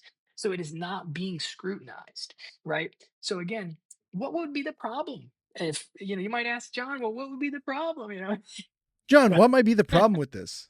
Yeah, I mean, because you might like, what's the big deal if 100,000 inverters decide to charge their batteries instead of discharge their batteries during a peak time of need in a strategic way that causes a cascading blackouts? Well, the answer to that's really simple. We haven't ever had a blackout for the whole grid. This has never happened since You're we've. talking about the U.S. grid, Yeah, well, there's three not like U.S. grids. There's a. people experience blackouts, so that's not what you're talking about. You're talking about like the entire Yeah, grid yeah, the whole grid. There's goes there's shit. there's Yeah, east, west, and then Texas, and they're not connected really. and And, Hawaii. yeah, there you go. Yeah, And Puerto Rico. So, yeah. but they're not connected. But if the whole eastern or western grid were to black out, which that's not happened before. Simultaneously, we're talking to everybody from Seattle to San Diego, Nevada, just shits. We can even make it simpler. We could just say just the East Coast grid, like, because it's a consolidated circuit, so they're not connected, Sure. right? So if Sure. one of those things went totally dark, why would that be so tough to get started back up? Well, just like during Hurricane Helene in the mountains of North Carolina, one of the crappiest things about not having power is the cell towers don't work. Mm. So your Hmm. cell phone's not working. And when you can't communicate, things get tough.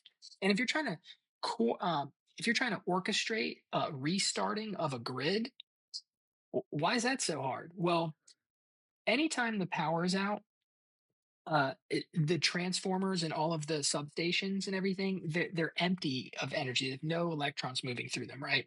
So this is challenging because whenever you start that stuff up, it requires a bunch of inrush current. It's like kickstarting something. It needs a lot of inertia to get it moving. Yeah. And so not only do you have the challenge of the inertia to get the whole thing started back up, you have everybody's light switches on, waiting for the power to come back on, everybody's hot water heaters waiting to heat up some water, everybody's air conditioners waiting to regulate that temperature that hasn't isn't at the right temperature because it's been hours or whatever. Too many things needing energy, and there's just it's it's a it's a serious challenge that we have not faced yet. It would take a methodical military effort to be able to kind of bring back to life segments of the grid, Yeah. and it would take a long time if it was even possible. It's like if everything in your house that takes power, instead of taking power, took water, and then we lost all of the water. You can't just simply like, okay, we'll just pour water back into everything. No, no, no. It would take. You'd have to like. You have one hose, so now you have to like systematically try to fill all of those buckets again.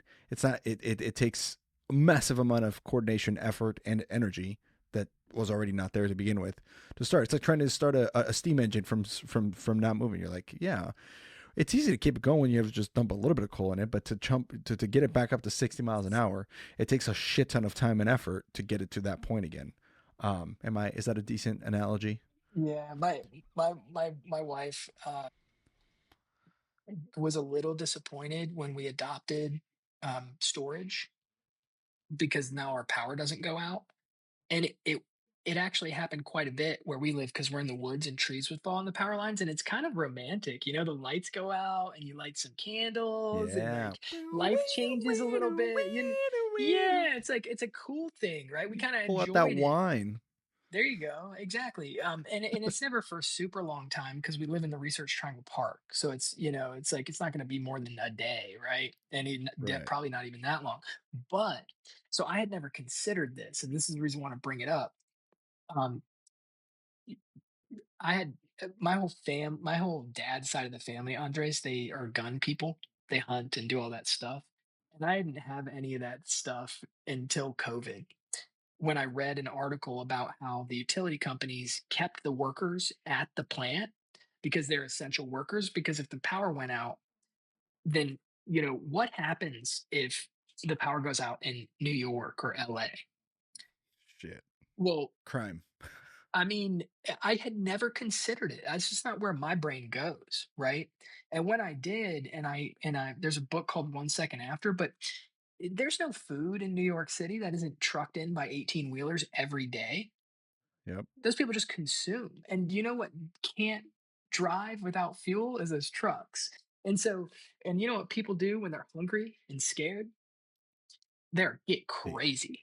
yeah, they steal and kill. They get crazy. And then those people And leave the cities and they go to the country. And you know what people have in the country? Guns. And guns. right. And it just gets insane. And so this is just one of those things where it's a legitimate concern.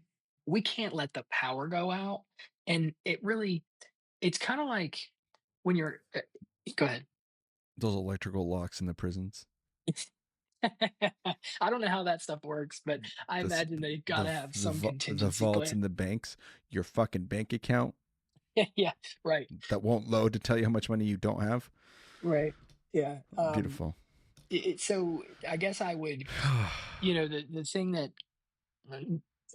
I would bring up associated with this is some people when they're on the book field and they're selling books, they're just really happy that it's not a 0 day. Right. Like it's like, oh, I had a customer. It's not going to be a 0 day. Right. And that would be like not letting the power go out. And then there's people who are like, have a different way they're motivated towards something like a big goal set. And we, as an American family, as humans in general, we should be highly motivated to not just make sure the lights don't go out, but to make sure that energy is super abundant, clean, as Yeah. inexpensive as possible, because energy unlocks possibilities for us, right? And we can't just, so this is why this is a huge deal. This cybersecurity aspect of being able to make sure that these things can be communicated with to be firm power. We need them, and we need to be able to rely on them, but we cannot do that with the way that they're currently manufactured and the way that they're interconnected, and the internet of things world that they live in is just not safe enough to be Yeah. considered a part of our grid. Well, because like even if you consider like I mean we love to say first world countries or whatever developed nation or whatever that we live in, but the difference between a developed nation and a non-developed nation is this, it's really just infrastructure and a lack of a corrupt government, right? The problem is we know for a fact whether you are a Republican or Democrat, either one way or the other guys are corrupt. So we don't have that anymore. Like that's we've joined everyone else where there's like corruption happening. We know it is whatever. Not I'm not trying to make this political. I'm saying from the other side, from the infrastructure side, right? So we have good roads ish. We have good systems in place for like national security relatively to other countries. Like I'm thinking about like Colombia. We have these amazing things. But from a standpoint of energy and distributing that energy, the margin is thinner and thinner.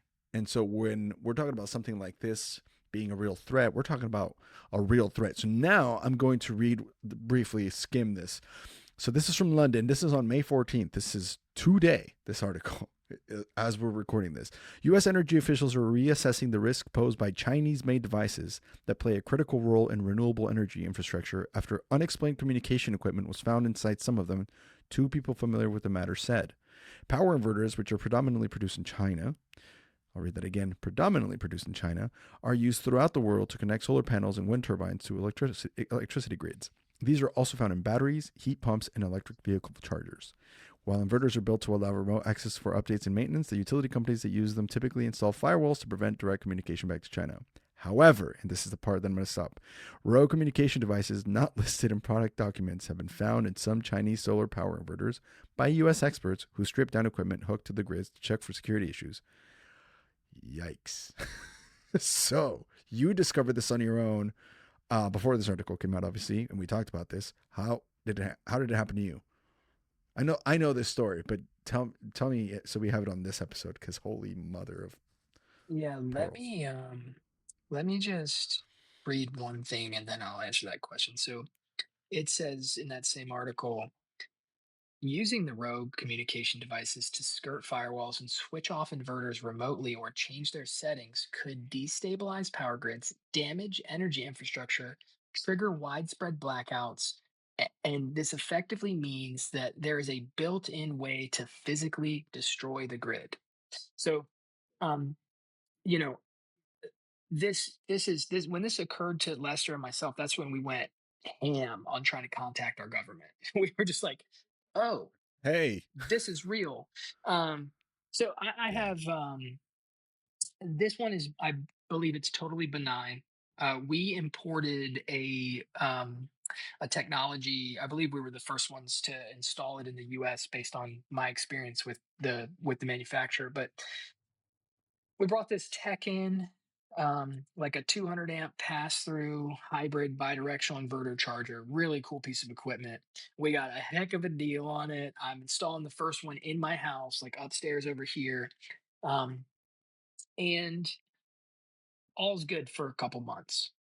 One day I'm on a meeting and the lights go out. Laptop battery, it's just my internet, right? Because I don't have power anymore, so nothing's running the internet. And this is a solar storage. I've got everything. My lights should never go off. And I've installed many of these things. I'm a microgrid technician, so I just set off to troubleshoot. I couldn't figure it out. I was I was like, yeah, I love Hmm. diagnostician type work, and I just could not figure it out.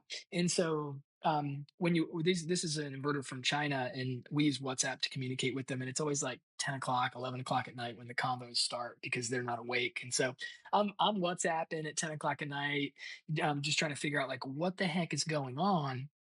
And they actually lied about it a few times. But when I was able to look into the portal, I could see who did it because we have God mode in the portal. So we can see like all the changes, like we can see who changed it and what they changed. And so it was the Lux Power team, and they were just pushing a firmware update to my inverter. Very standard, right? We make changes to firmware and software, we update that stuff. There's sometimes firmware updates weekly. So this is not an anomaly, right? But Right. what happened is the firmware update failed. And if you know anything about firmware, firmware is the software that talks to the hardware. So Yeah. if your firmware is not in place, then your hardware doesn't know what to do, and it just doesn't work. Right? It won't. It's like if your eyes didn't work and your senses couldn't function, you're not going to be able to navigate the world, right? Um, Correct.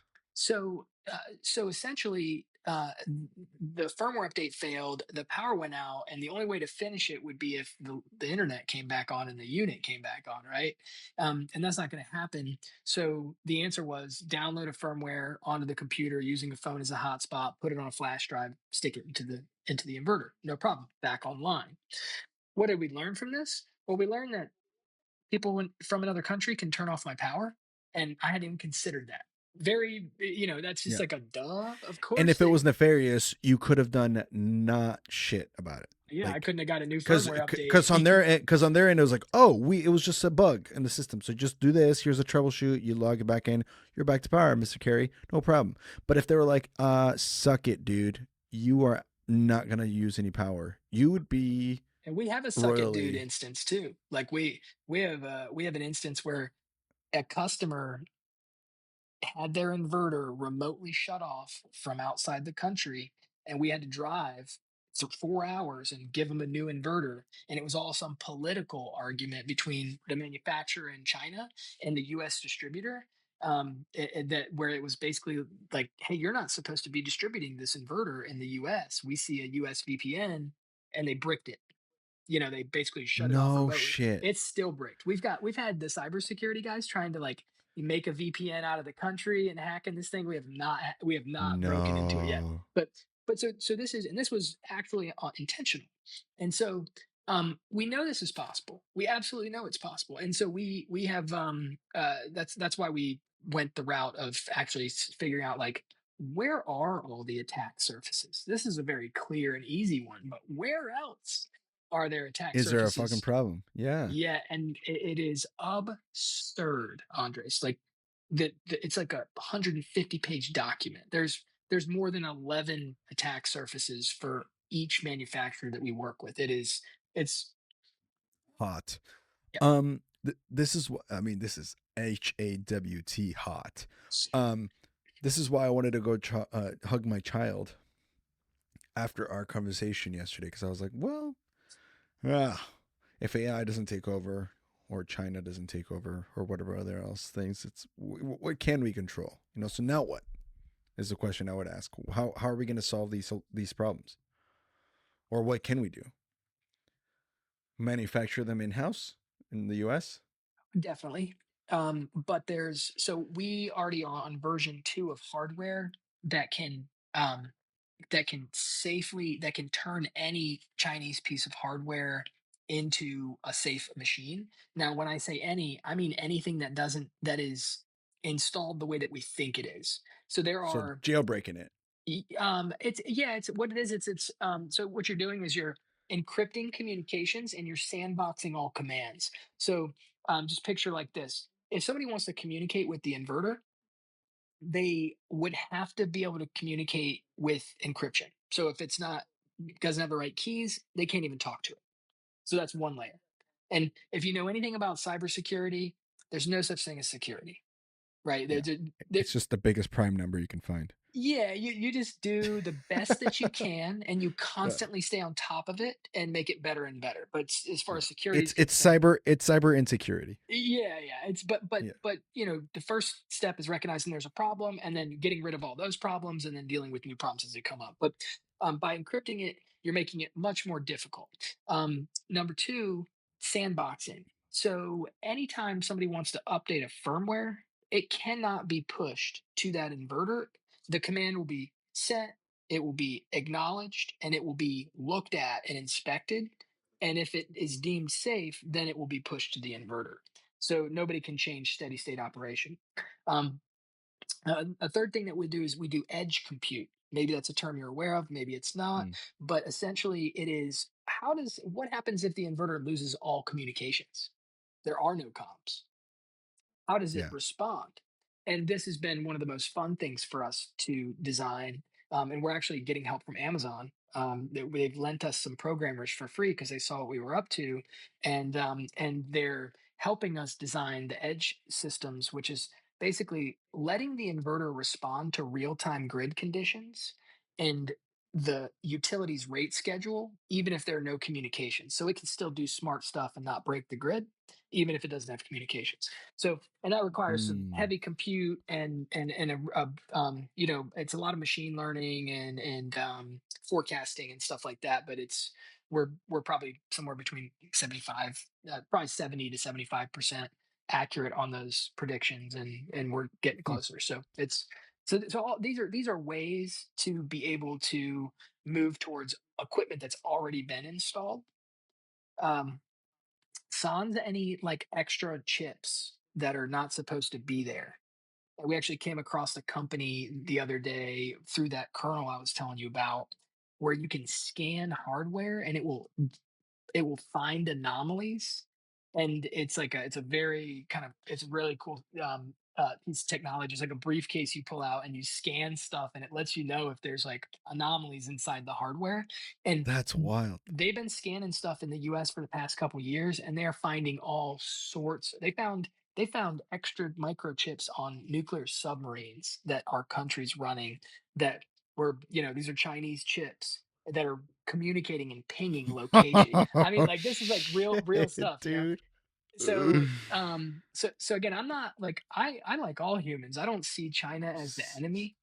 I don't see, but I do know that, uh, a lot of times my idealism is, gets in the way of like just the reality of what's going Yeah, on. dude. They're And putting it in our inverters or submarines and our vibrators. You got to be careful. it just needs to be secure. That's Yeah. just what it comes down to. So and Fuck. we're getting that done. But yes, we have to manufacture here. But to bring us back to the pets and how this fits in Yeah. is this needs to be done. Our country needs energy. We need smart energy deployed in the right places at the right times in a secure way. And there, we talked about this a little bit last time, but the if you want to, this needs to be done quickly, which means it needs to be a scalable solution. And there's a reason why Berkshire Hathaway owns Clayton Homes. Clayton Homes, you might see if you've sold books in the country, they manufacture double wides and single wides, right?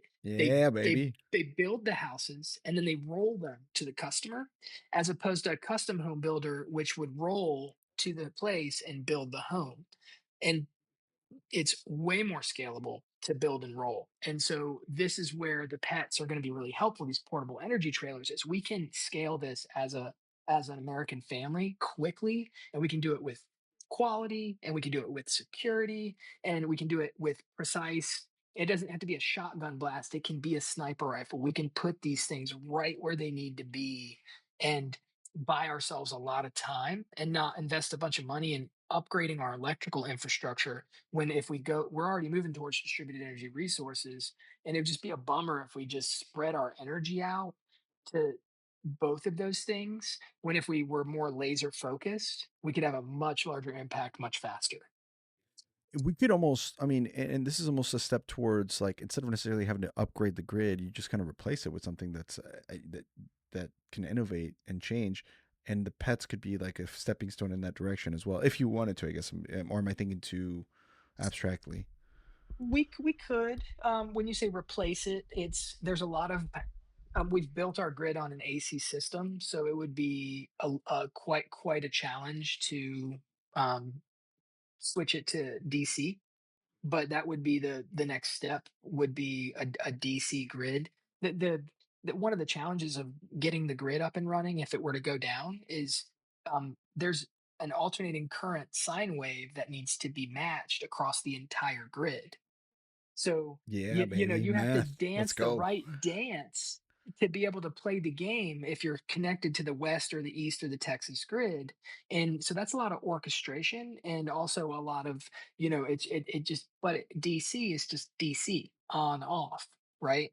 So and you can pull the high Mm, voltage DC off into smaller AC based microgrids. So I think I personally have a lot to learn about our grid system. I feel like I know a lot, um, but it's really challenging to find somebody who actually understands what's happening with our grid. Like to find a mentor in the grid is wild. it's Yeah. so hard. Because I don't think there. I mean, are there any people who are? I mean, there's experts, but even them are. They are like, huh. I feel like it's just because of the nature of the beast. They But seem maybe to I'm be just they assuming. seem to be solving and focused on different problem sets. Like how do we get more transformers replaced? You know what I mean? Yeah. Like those Which types of things. But innovating forest, and yeah, forest for the trees. Is that the phrase? Trees for the forest. yeah, well said. Yeah. Sounds like that. Damn, man. Do you want to get into some book stuff? Like, I don't even Let's go know for where it. to Let's go go with for this. This has been so good, dude. This has been so good. And I don't know, like, again, just kind of like last time, and with any of these episodes, you're kind of like, I hope people are listening. But in my head, I'm like, I mean, we still get feedback from people texting and or messaging us like, dude, the episode was crazy. Every time that there's like, but I feel like this one appeals to, like, each episode appeals to a different kind of person that does tune in. So if you're still with us, thank you. And I hope you're getting a lot out of this. But man, like, I feel like we need to get you like on Theo Vaughn or something so more people listen. So like you get millions of it. people instead of the dozens or hundreds or thousands or however many people are going to end up listening to this one. It just kind of varies. Um, cool, man. Let's wind the clocks back. Let's talk about some book shit. This is what people came for, the ponytails. All right. How did okay, before we do that, is there anything else that got left unsaid that I definitely should let you finish up on our cover? Just to make sure I'm not just randomly moving. Oh, these are the places where Lester shines really well, and I'm just because Yeah.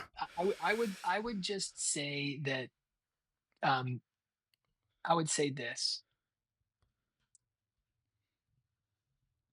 that we need you guys to embrace supporting the grid, become a distributed energy resource. If there's just one, if you're not even thinking about service and that's not what and you're not aligned, you're just more about like, well, it's got to make dollars and cents. I mean, is there anybody that's listening to this that's not going to use electricity until the day that they die? And so if I were to say something, Hmm. I would just say, we're all going to use electricity until the day we die. And any fiscally responsible person would never ever rent anything that they were going to use for the rest of their lives. That's something you buy, you own it, right? Yeah. And you can own solar panels, batteries, and inverters, and sunshine is free. And so, even if you're not um, on the same boat of going, hey, we need to support the grid. We really need to win this AI race against China. We need lots of power. China, did you see that? The map that Lester shared last time, where it's like Yeah. back in 2010, China just blew past us, and we're Yeah. just like we have got to win energy. We've got to win AI, and We're again, losing energy. even if you're just thinking about it selfishly, don't rent your energy, own it. We can help with that. There's a lot of people that can, but that's what I would say is become a part of the solution. And owning a pet's one way to do that. So Yeah. Also, and this is me, but in full disclosure, I'm not being paid to just say this, what I'm about to say, and I am not, you guys are not sponsors of the podcast. So this is a completely personal opinion for anybody listening. If anybody has any trust for the transparency of this podcast, which I think is basically what we're built on, but, or I hope we are, is, if you guys are looking to help get involved and you're thinking, man, there are ways to get involved, with Ovanova, whether that would be, using the network of alumni. So if you know the right connections of people that that John needs to talk to or Lester should connect with, that's one way. Two, I mean, I'm sure they're always looking for good talent, people who are in, uh, you know, the capacity or looking for a career in something like energy. I'm sure there's good conversation to be had there. And three, because pets are still being developed and changed, there is ways to go and fund it. There are ways to go and be in part of an investment group or an investment cycle to be able to raise capital for this in a way that could be a decent investment for yourself. And we can share the link to that. There is a WeFunder page. People can go and help fund this. Not like a WeFunder is not like crowdfunding from a standpoint of like GoFundMe. This is an actual, you can own a piece of it. Is that correct? Am I saying that Yeah, correctly? it's going to take hundreds of millions of dollars to get these things out there like they need to be. We're using the WeFunder as a way to bring some attention to it. We'll use those funds to obviously scale pets. But yeah, right now we're actually not doing anything equity related. We've been in business for 10 years. We're actually doing a revenue share. So it's even from our perspective, you don't have to worry about us IPOing or having some, selling the company so you can actually cash out of an equity investment. It's a 3x return on your investment. We imagine that'll happen between 2 and 5 years from now. And so, and it gets paid out quarterly from the revenue that comes in from selling pets. So it's a really straightforward, simple way to plug in, get involved, own a pet yourself, invest in a 3x return for pets, go solar on your home, building, or property. Those are all ways that you could support. And Andres is right. If you're technically oriented, and especially if you're a book person and you know the sales cycle and you can do math well, this is a phenomenal, challenging, and fun field to be in. So there you go. And again, we are not sponsored by Ovanova yet, but Yeah, we I was could gonna be. say we're about to hire Andres to make our audio and video Yeah. quality much better for our Yeah. WeFunder campaign. He's impressed us with his knowledge, and we Now, really appreciate the time you spend. So but it is key to note that that's a different part of our business where we help create content and high quality content for different businesses. So if that's you, that's also this shameless plug there. But from a standpoint of you did not pay me, and I am not getting paid to promote you. This is correct. just me. Just I understand what you guys are doing, and I believe in what you're doing. So this is my personal opinion to share that. And we just feel like it's always important to be transparent about that kind of thing. If on the other hand, if you guys were paying me to say that, or you were a sponsor of mine, I would say this episode is brought to you by Ovanova. Here's what, you know what I'm saying? Like that's a very good Got it. distinction. In fact, there might be an ad in this episode. I don't know. Sometimes there is. So, but on that note, okay, that puts a good bow on this. And again, I think this is probably going to become one of those things where since it's such an ongoing process, I'm sure we'll have you back months from now to just kind of give us a quick update and share some more funny stories or something like that. But because this is Ponytails, it is important that we do talk a little bit about the book field. And we didn't get to do this last time with Lester. We just told some general stories and some fun, quick rapid fire questions, which we'll probably skip because we went through those last time. But I do want to hear about your time selling books in your 8 summers because I feel like there's always a good space. I mean, nobody hates listening to some funny book stories. So let me just walk back and ask you, how the hell did you first hear about Southwestern? Like, what were you doing minding your own business at North Carolina State before someone went, "Hey, what are you doing this summer?" Or were you like a green sheet referral? Were you a survey? Like, how did you first hear about this? I was in Tucker dorm at NC State, uh, at freshman in electrical engineering, and we had phones in our rooms back then. Like, Re Yeah, and wired we actually phones. had to provide the phone, but there was a jack and, like, it was just a thing, I actually got my very first cell phone when I left for college. My uncle got me a Kyocera slider, so I did have a cell phone, but Woo! I don't know if you Look remember that out! thing. It was a sweet phone, Yeah, but yeah, there was just a dorm phone that rang, and my roommate's name is John, and so is mine. We actually went to the same high school and ended up rooming together our freshman year. And and oh, so you're saying that just so when you refer to John, you're not referring to yourself in the third person, but was in fact a different John. yeah, well, because they asked for John on the phone, and and I'm just like, yeah, that's John. I'm not. It's me. Yeah, I'm not sure exactly, like, if they were calling for me or not, but they brought up internship opportunities. It's the normal. the normal conversation. It's, word for word. It was a young lady that actually is now one of our solar customers, and I don't even know her that well, but she was doing phone time for my student manager, Brandon Devlin. So he had her I doing see. phone time for him, and I went over to an info session, and Lester ran it. So Lester was actually on campus, and he ran the info session, and I don't have a lot of, especially when it comes to book stories, and so many people will be like, John, remember that time? And I'm just like, nah, not No. really. It just had, there's just, not a lot moves I've had a wild experience. And so the small things in my mind are tough to recall. But one thing I do remember is them saying you can make $8,000 in a summer on average. And I was just like, one, I would Ding do ding ding. anything for $8,000 at that Yeah. time. I grew up with, yeah, we didn't, my mom cleaned houses for a living, and she was a single mom, and I made more than she made in a year my first summer selling books, type of thing. And so $8,000 was like, oh my gosh, well, if the average person does that, I'm at least average. Let me go do Yeah. this. And you know Brandon, uh, I would say that I remember being in sales school and having him write on a piece. He like sat me down for a PC and wrote on a piece of paper. He's like, what did you say your goal was for the summer? And I said, um, $18,000. I want to make $18,000. And he's like, oh, okay, cool. You want to know how much I think you're going to make? And I was like, yeah. and he writes down zero. And I'm just like, Yeah. what? Just like, what's going on here? I thought you were supposed to believe in me. Yeah, yeah.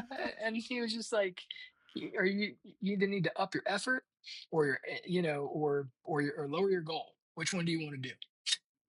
And I Yeah. was just like, I didn't Boom. realize I was In the doing anything face. wrong. I was just kind of sitting there waiting to go to work. I mean, I really enjoyed it, but I was like, when are we going to get to the work part?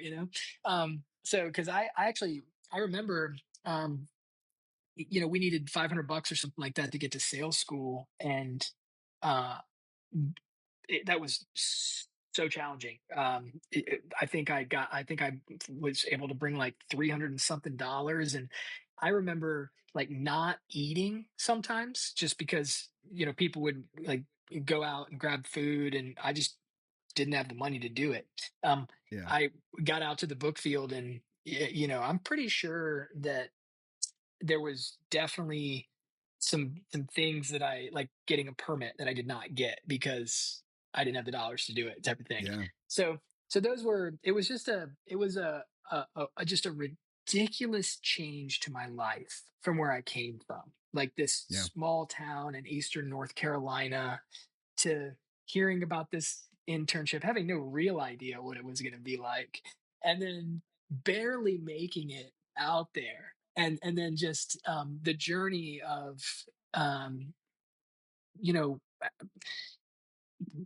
checking out and having a $15,000 check, that from a Yeah. summer, and then being introduced to Luke All at the Southwestern company to fill my Roth IRA, just stuff that Yeah. I'm the first person in my family to go to college, and here I am investing in a Roth IRA, and it just was a total Surreal. shift. Yeah.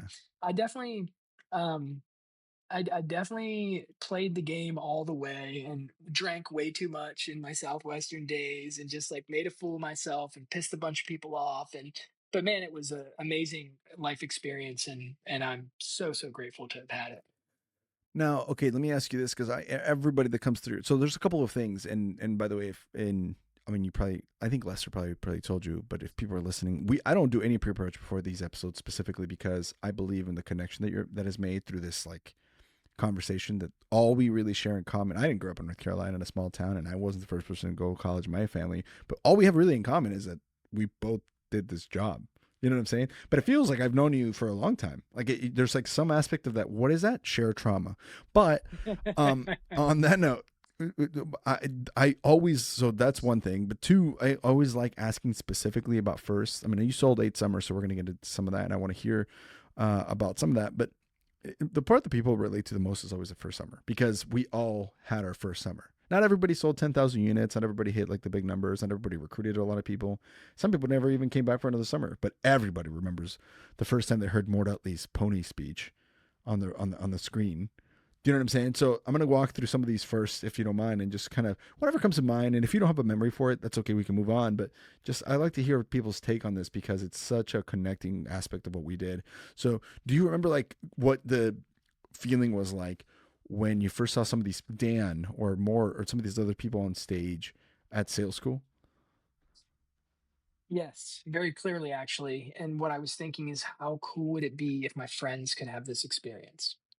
Right? Oh my That's what God. I was thinking. Yes. I was just like, Like, why isn't my gosh, I brother wish my listening to this? friends could Yeah. get this, Yeah. Yeah, yeah, Yeah.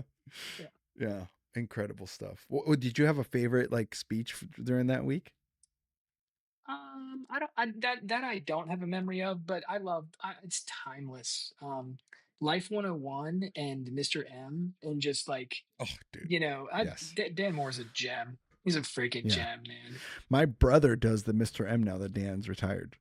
Oh, no way. Yeah, and they had him take over, and he crushed it. I actually flew to Nashville to watch him do it a few years back when he started, and he crushed it. But that Mr. M, I'll never forget Dan coming on stage and talk about Mr. M, and you're like, what the fuck? Because it's so relatable, as a college kid at that age.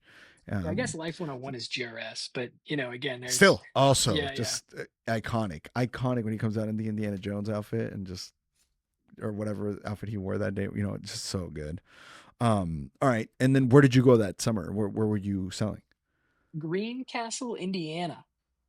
Woohoo! Cornfields. Very green, a lot of green. Put the well described castle maybe, but green for sure. Did you have a host family already set up, or did you have to go knock No, and find one? no, we Where did you found find your host family? it was actually a ton of fun. I got addicted immediately to just like going to the next place to find host families, and we we just I don't know how it's I'm actually supporting some people now. We set up host families a little bit before the summer. I actually got contacted by a book guy today. We might host at our company headquarters, and maybe here. I've got to ask Abby. I've hosted probably six times. Um, Oh, really? yeah. Wow, So um, what a G.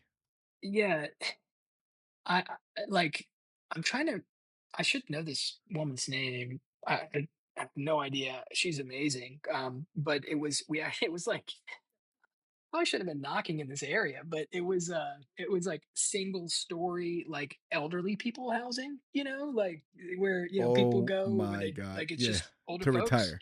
Yeah, and that's where I found my host family. And we actually had to like talk to the talk to gosh, I'm sure I'll think of her name in a moment, but we had to talk to her kids to make sure they were cool with it. And she was a she wasn't decrepit or anything. She was just kind of moved into a single story place where she didn't have to take care of So yard in the she's still home. alive. Oh, Maybe. This is 20 probably. years ago. Yeah, yeah. Yeah. It's She wasn't possible. like old.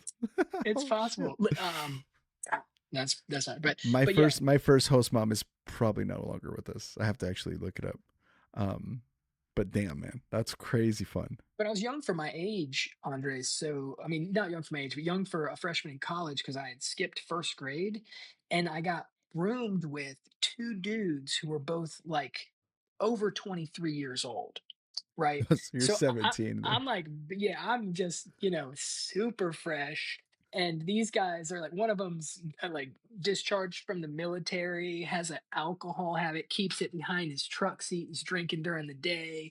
The others is like, see, neither one of them are in college. They were recruited by somebody who was like a full time recruiter who had older friends that came out, and Brandon just thought that I was gonna quit, and so he put me with. Which fair enough on his part to be honest, because Yeah, most people don't make it like that, yeah. So you know. he put me with those guys, and we all ended up finishing the summer, which is great. But yeah, I remember coming to the first Sunday meeting and telling people about how we went to a bar on Saturday night, and after work, and Brandon got so mad. I had no idea, like, and I didn't, I was too young to drink. But either way, I was hanging out with two 23-year-old guys, and that's what they did on Saturday night after work, and never did it again You after that guys are because it was drinking. made really clear. But that's just that was my first summer was rooming with two dudes that I mean they were great, love the guys, but I was young and they was weird in different places in life for sure. Whole different, yeah, whole different way of living and experiencing that first summer. All right, do you remember your first door, and if not, at least your first customer, or both? Um, Probably definitely remember the first door. The first customer wasn't really climactic, so I won't. It's just as a weak customer, terrible demo, blah blah blah. But the first door was so like um, I pull in and I get out of the car and I'm like kind of running up to the door like we're taught to do, but I'm looking down, like matching my feet up with the steps. And I almost run into this person leaving their house to go to Oh work. shit. So like it's like almost a collision. And it was like scary to them, right? Because I'm like running at their house and it was not smooth at all. And it This was is just one of definitely those my things first where door. I scared them, I scared me. It took me a while to not be rattled and to go to the next house. I didn't get pre-approached. There was nothing good that happened, but I almost ran them over and scared the hell out of both of us. So that was my first door. Just super nervous running at the house. What a good time. Just nervousness, anxiety, all of it. Just uh, I'm gonna. It's like, oh, did I just blip out there? Oh, weird. It sounded like I blipped out. Sorry about that. Yeah, it's a crazy time. Do you remember? Was there a time in your first summer where you're like, "This isn't for me. I'm gonna quit," or were you just like gung ho the whole time? I was going home. I mean, it was. I don't think I ever had even a consideration of quitting until like summer 6, 7, or 8. And it wasn't really quitting. It was just more thoughts like, this is not the best use of my time. Like Yeah, you get to that point. yeah, Yeah, that's like later on, but not at all for years, easily through for my that first first. summer. Yeah, yeah. How did you do that for summer? Not that units matter, but and by the way, we don't give a shit about units. I'm not gonna be impressed or Yeah, not. But like 4,000, something like oh, that. okay, yeah, Yeah. yeah, same. We had the same summer. Was there a moment where, like, for me, and I'm only asking that so I know how to relate to, because I've had really good summers and really shit summers. So my first summer, I sold I think 4,000 something, and I remember there was a point where it clicked. Do you remember that moment, or like that kind of not clicked particularly like as an individual moment, but one week where I was just like, oh, I can do this, and it just like I started just popping off. Yeah, I don't know if you guys still have the Mont Blanc pen and you guys do like customer challenges in the first. I won the Mont Blanc pen like every The time. telescopic pen, you mean, where that would stretch out? The telescopic pen's cool, but the Mont Blanc pen is Wait, different. It's like what? a I'm gonna look this 500 up. or it's a really expensive pen. Yeah, yeah, it's super expensive. But No, we did not have that. but yeah, the telescopic pen is also like maybe second week or third week of the summer. At least it was at the time, and it's a Yeah, customer based thing. And I had like 60 customers. I had 400 customers my first summer, and deliveries took me 3 weeks, and I almost killed me. But outrageous. yeah, yeah. But I think that it would there wasn't really anything. My first summer, I never really had an epiphany or broke through. Never learned how to sell an idea. um, I just saw a lot of people and sold a lot of like one or two handbooks, a lot of weak customers, a lot of stuff came through. It was until my second summer, like I had my second summer, my second week was like 800 units. And, my third Oh week, wow, you started cranking. yeah, I finally found out how to sell 5 handbooks.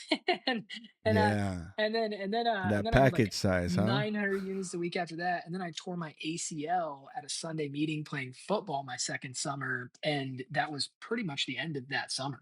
Um, it was a Shit. super big bummer, and I brought 10 people, maybe 11 people that summer. Wow, just momentum killer. Yeah, dude, it was bad. Damn, ACL, bro. MCL, PCL, and meniscus. That's how me and Lester developed a Jesus. relationship. Is I drove my 5-speed car back to Nashville with 1 foot, which is a challenge, by the way. Yeah. And then stayed on Lester's couch, got surgery in Nashville from a doctor that does like professional football players' knee surgeries, Dr. Kaminsky, that Chris Samuels hooked me up with. And then I just spent time doing stat calls for Lester on his couch until I was good enough to crutch around, and then paid somebody to drive me and carry my books while I crutched around for a little bit. And I hit PC again one time for the end of summer, but it was a very short summer. I probably sold for 5 weeks. God damn, bro. That's crazy. Yeah, it was Wow. crazy. What was your biggest summer?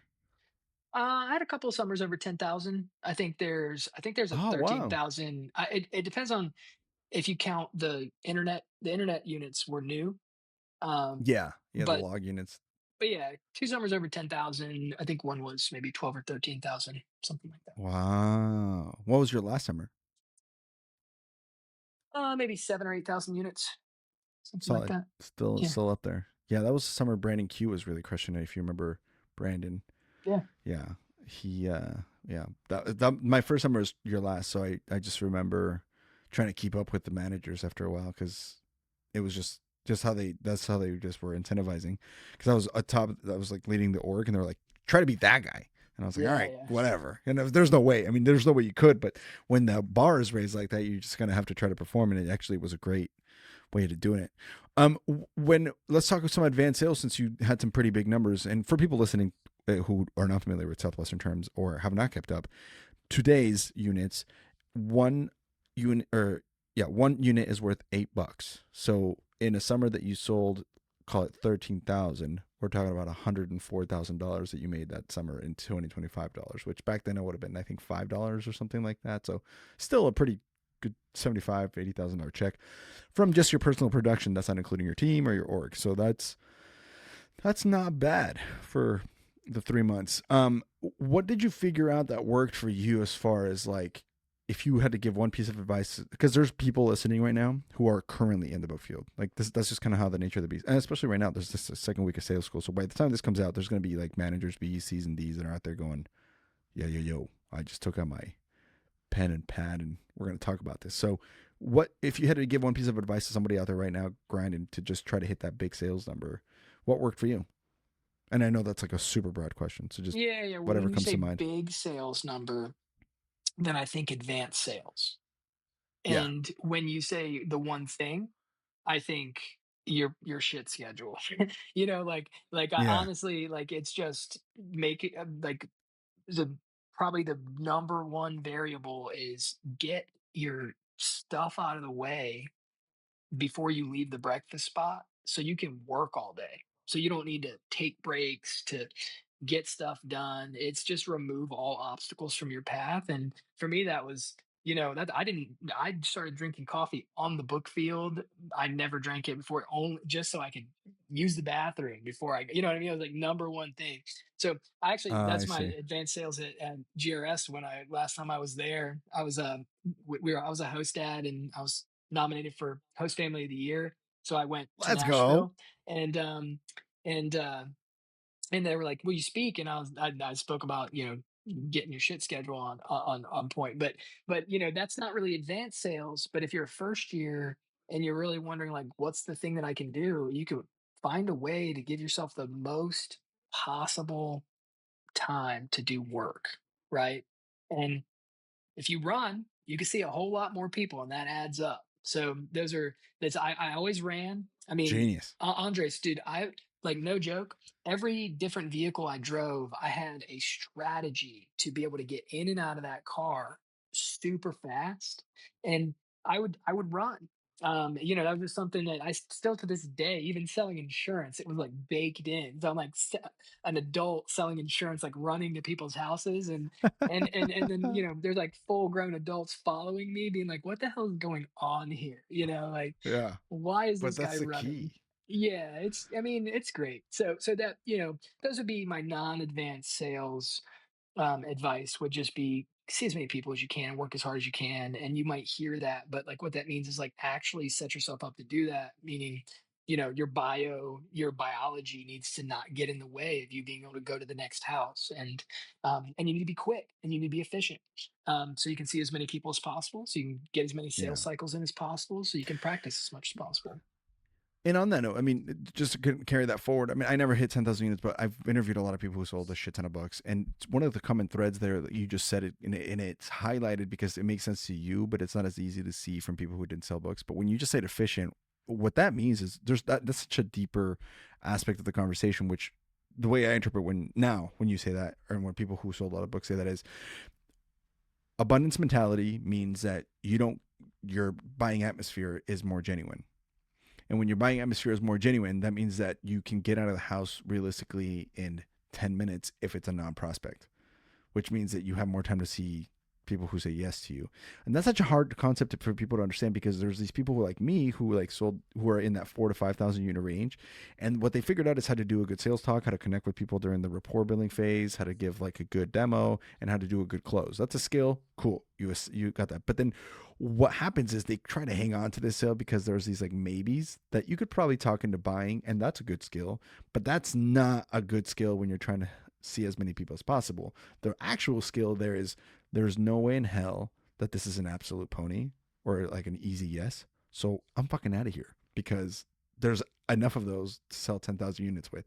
And to let go of that, that's efficiency. That's the efficiency you're talking about. As far as like, you get to a house, you learn to read the buying signs, you learn to read the known buying signs, you take that with and you trust in the process that you're going to be able to just be good enough to just sell to the yeses immediately.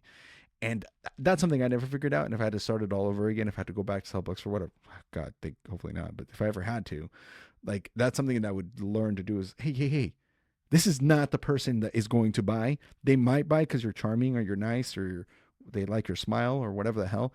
But that's not the people you want to be spending your time with. You could sell, 200 units or 100 units to one family that's an absolute pony versus 20 units to 5 families that you had to talk into it, and you wasted a quarter of the time. You know what I'm saying? And I'm glad you mentioned that.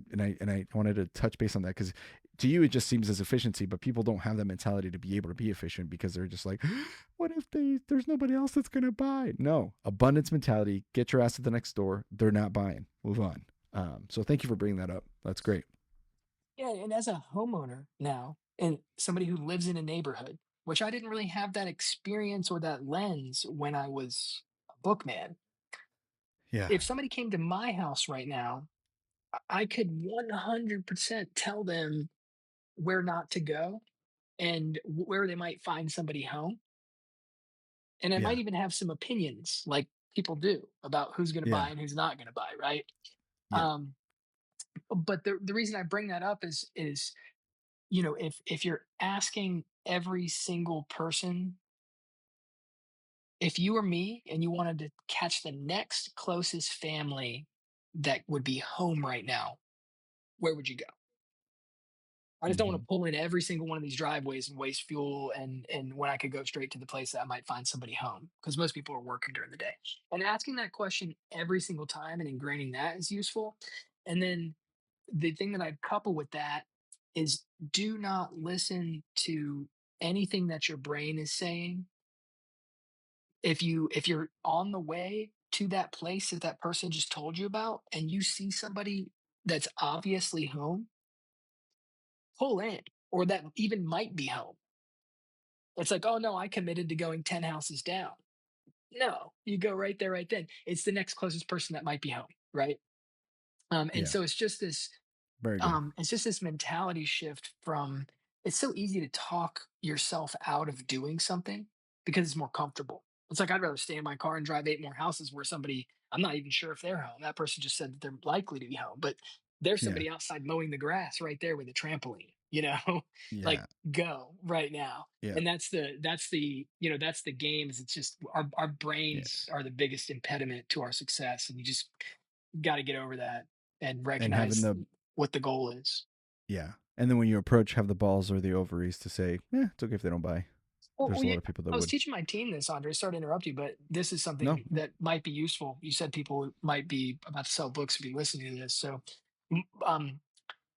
is keeping in mind the purpose of the stage in the sales cycle that you're in and being really clear on that. Like, I'm doing my approach right now. The purpose of my approach is to create an open minded sit down conversation. Yeah. Cool. Now I'm doing my intro now.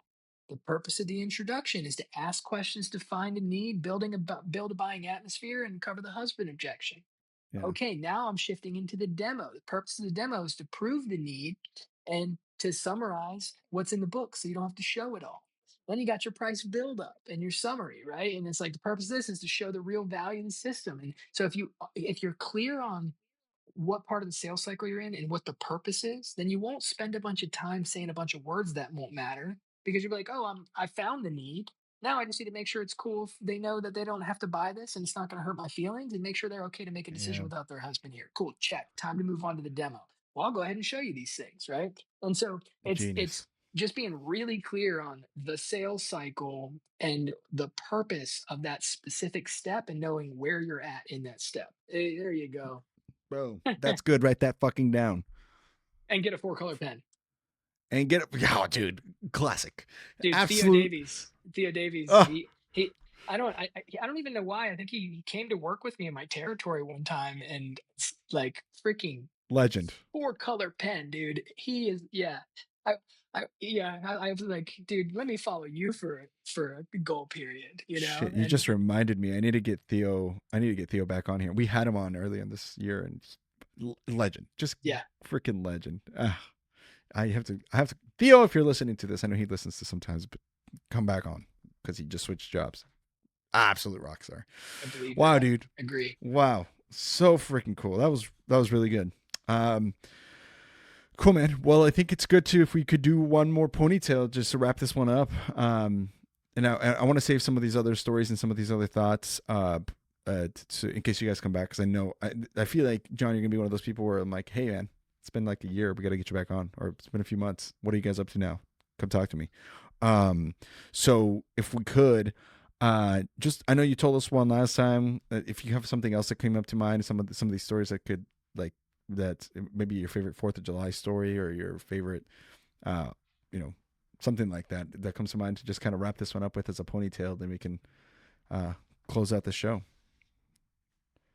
I guess I mean, there's too many fun things. I loved once I learned how to sell an idea my second summer and I could sell packages, then Woo! I started really enjoying working in brick. And the reason I liked working in brick is because if somebody didn't buy, it was always my fault. It wasn't a financial thing. Yeah, So it's yeah, just like absolutely right. I just didn't do a good enough job, right? I didn't find it. Genius. And and I I worked so I have knocked on Lance Armstrong's door and talked to his Oh, ex-wife in downtown Austin area. I have knocked on Michael Dell's gate, or I've rang the gate. He's like a got a 30,000 square foot compound out there in Austin, like at the top of a hill. Um, I have knocked on Michael Jordan's gate in Chicago, Illinois. Got a big no, you did MJ on it. not. Yeah, like so so I have like and I've worked in these places, Andres, and you heard about where I'm from. People that have theaters in their homes and just the most Jesus. absurd amount of wealth that you've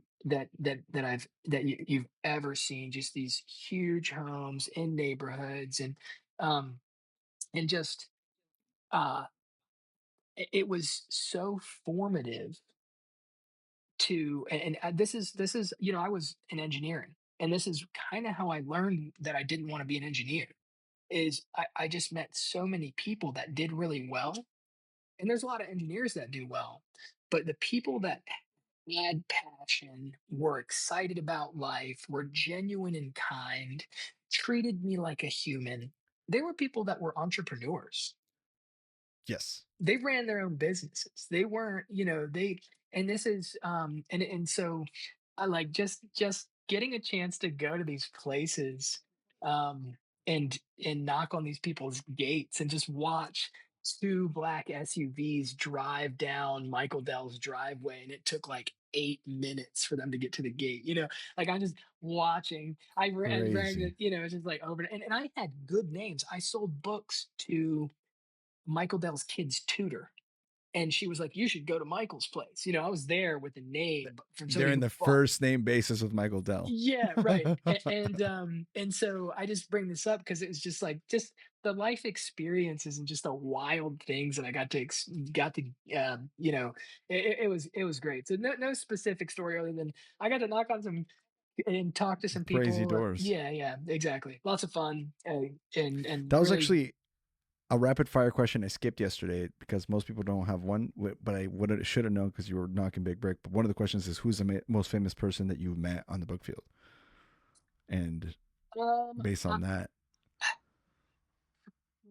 I didn't meet any of those guys. I mean, I didn't nobody, probably Bob Stoops, I think is his name. He's a OU football coach maybe, or basketball yeah, coach. I don't do sports, but, I was in Oklahoma knocking on doors and no, I now there was 2 people that came to the door that worked there, and then Bob was, like, in the back, but I never got to talk to him, but I saw him pass through and, like, not answer, but it was like, I didn't even know really what was up, and it wouldn't even have been a famous person to me because, don't never I can I didn't know I don't even know what sport it is. I think is it basketball?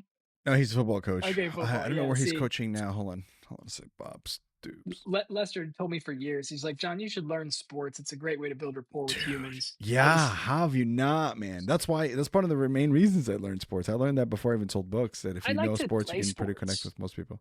I like to You're play like my sports. wife. She's like, I don't like watching. I'm like, come on. Yeah. Yeah. Where's he coaching at now? Oh, oh, interesting. Wow, dude, I can't. He coaches the Renegades.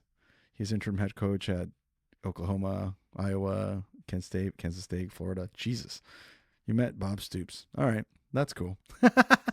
But the most famous person I met was Mario Andretti, and that was pretty crazy. Oh He's a wow. Formula One driver, world Yeah. champion. I do know that Crazy. name. Uh, And I knew him too. I knew it was him as soon as I saw him. I was like, yeah, it was cool. Oklahoma was by far my least favorite state. By far. Why? What?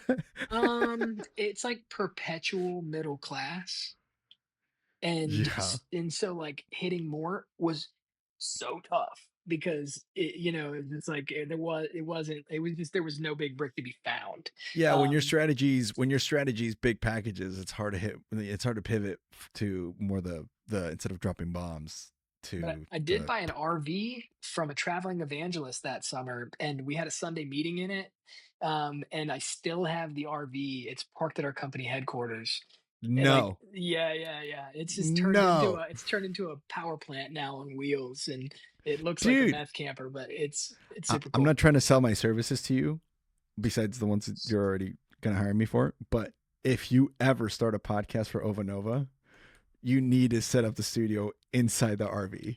Okay, it might be good for that. It's actually the entire inside is gutted, so it's just a big Yeah, hollow tube now, and it's all got closed cell spray foam insulation. So I imagine that's good for acoustics, but yeah. you would be able to tell me. But Have you heard of the podcast "Bussin' with the Boys" no. at all? Oh, okay. So because you don't know sports, okay. So uh, former Nebraska. I'm from Nebraska, obviously, but former Nebraska football. Will Compton and Taylor Lewin is his name. Is the other guy that hosts the show, but he didn't tell. He wasn't a Nebraska guy, but anyway, it's called "Bussin' with the Boys" because they talk sports among other things. Very, very, very popular podcast. Um, but they're up here. What the heck? This is the picture. They took it inside of a school bus and like do a whole podcast out of it. And that's kind of the whole. I mean, that's the thing is they talk sports inside a bus. Well, you'll see Um, this RV when you come, and it was bought while going door to door back in 2009 some from a tweets might be traveling evangelist. necessary. Yeah, and I mean, but But if you start a podcast, that'd be so cool to say, "Hey, I got this." Like the symbolism would be so cool. Yeah. Anyway, some other time. Discussion for Bizzler. But on that note, man, we'll wrap this one up right here. If anybody listening wants to go to Bizzler, there would be an ad at the beginning of this for Bizzler specifically. So if you want to sign up, there's a link below. If you're listening to this after August 15th, you missed the deadline. So go check out, I think we're going to Kenya next. So go check out whatever location we're going to now. But as of the time of this recording, we're going to Greece to the Maya exclusive resort in Rhodes. So make sure you guys check that out.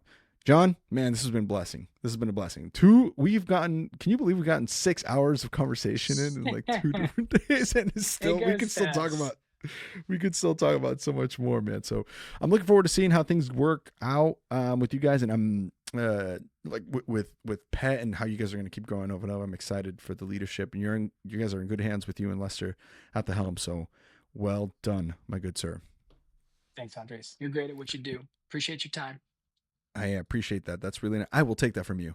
Again, everyone, my name is Andres Gamboa. This has been the Ponytails Podcast. If you know anybody that needs to be on the show, recommend it to us. If you have not subscribed to our podcast, hit plus on whatever app you're listening to this on.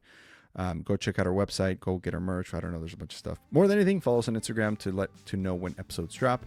I'll talk to you guys in the next episode. Bye, everybody.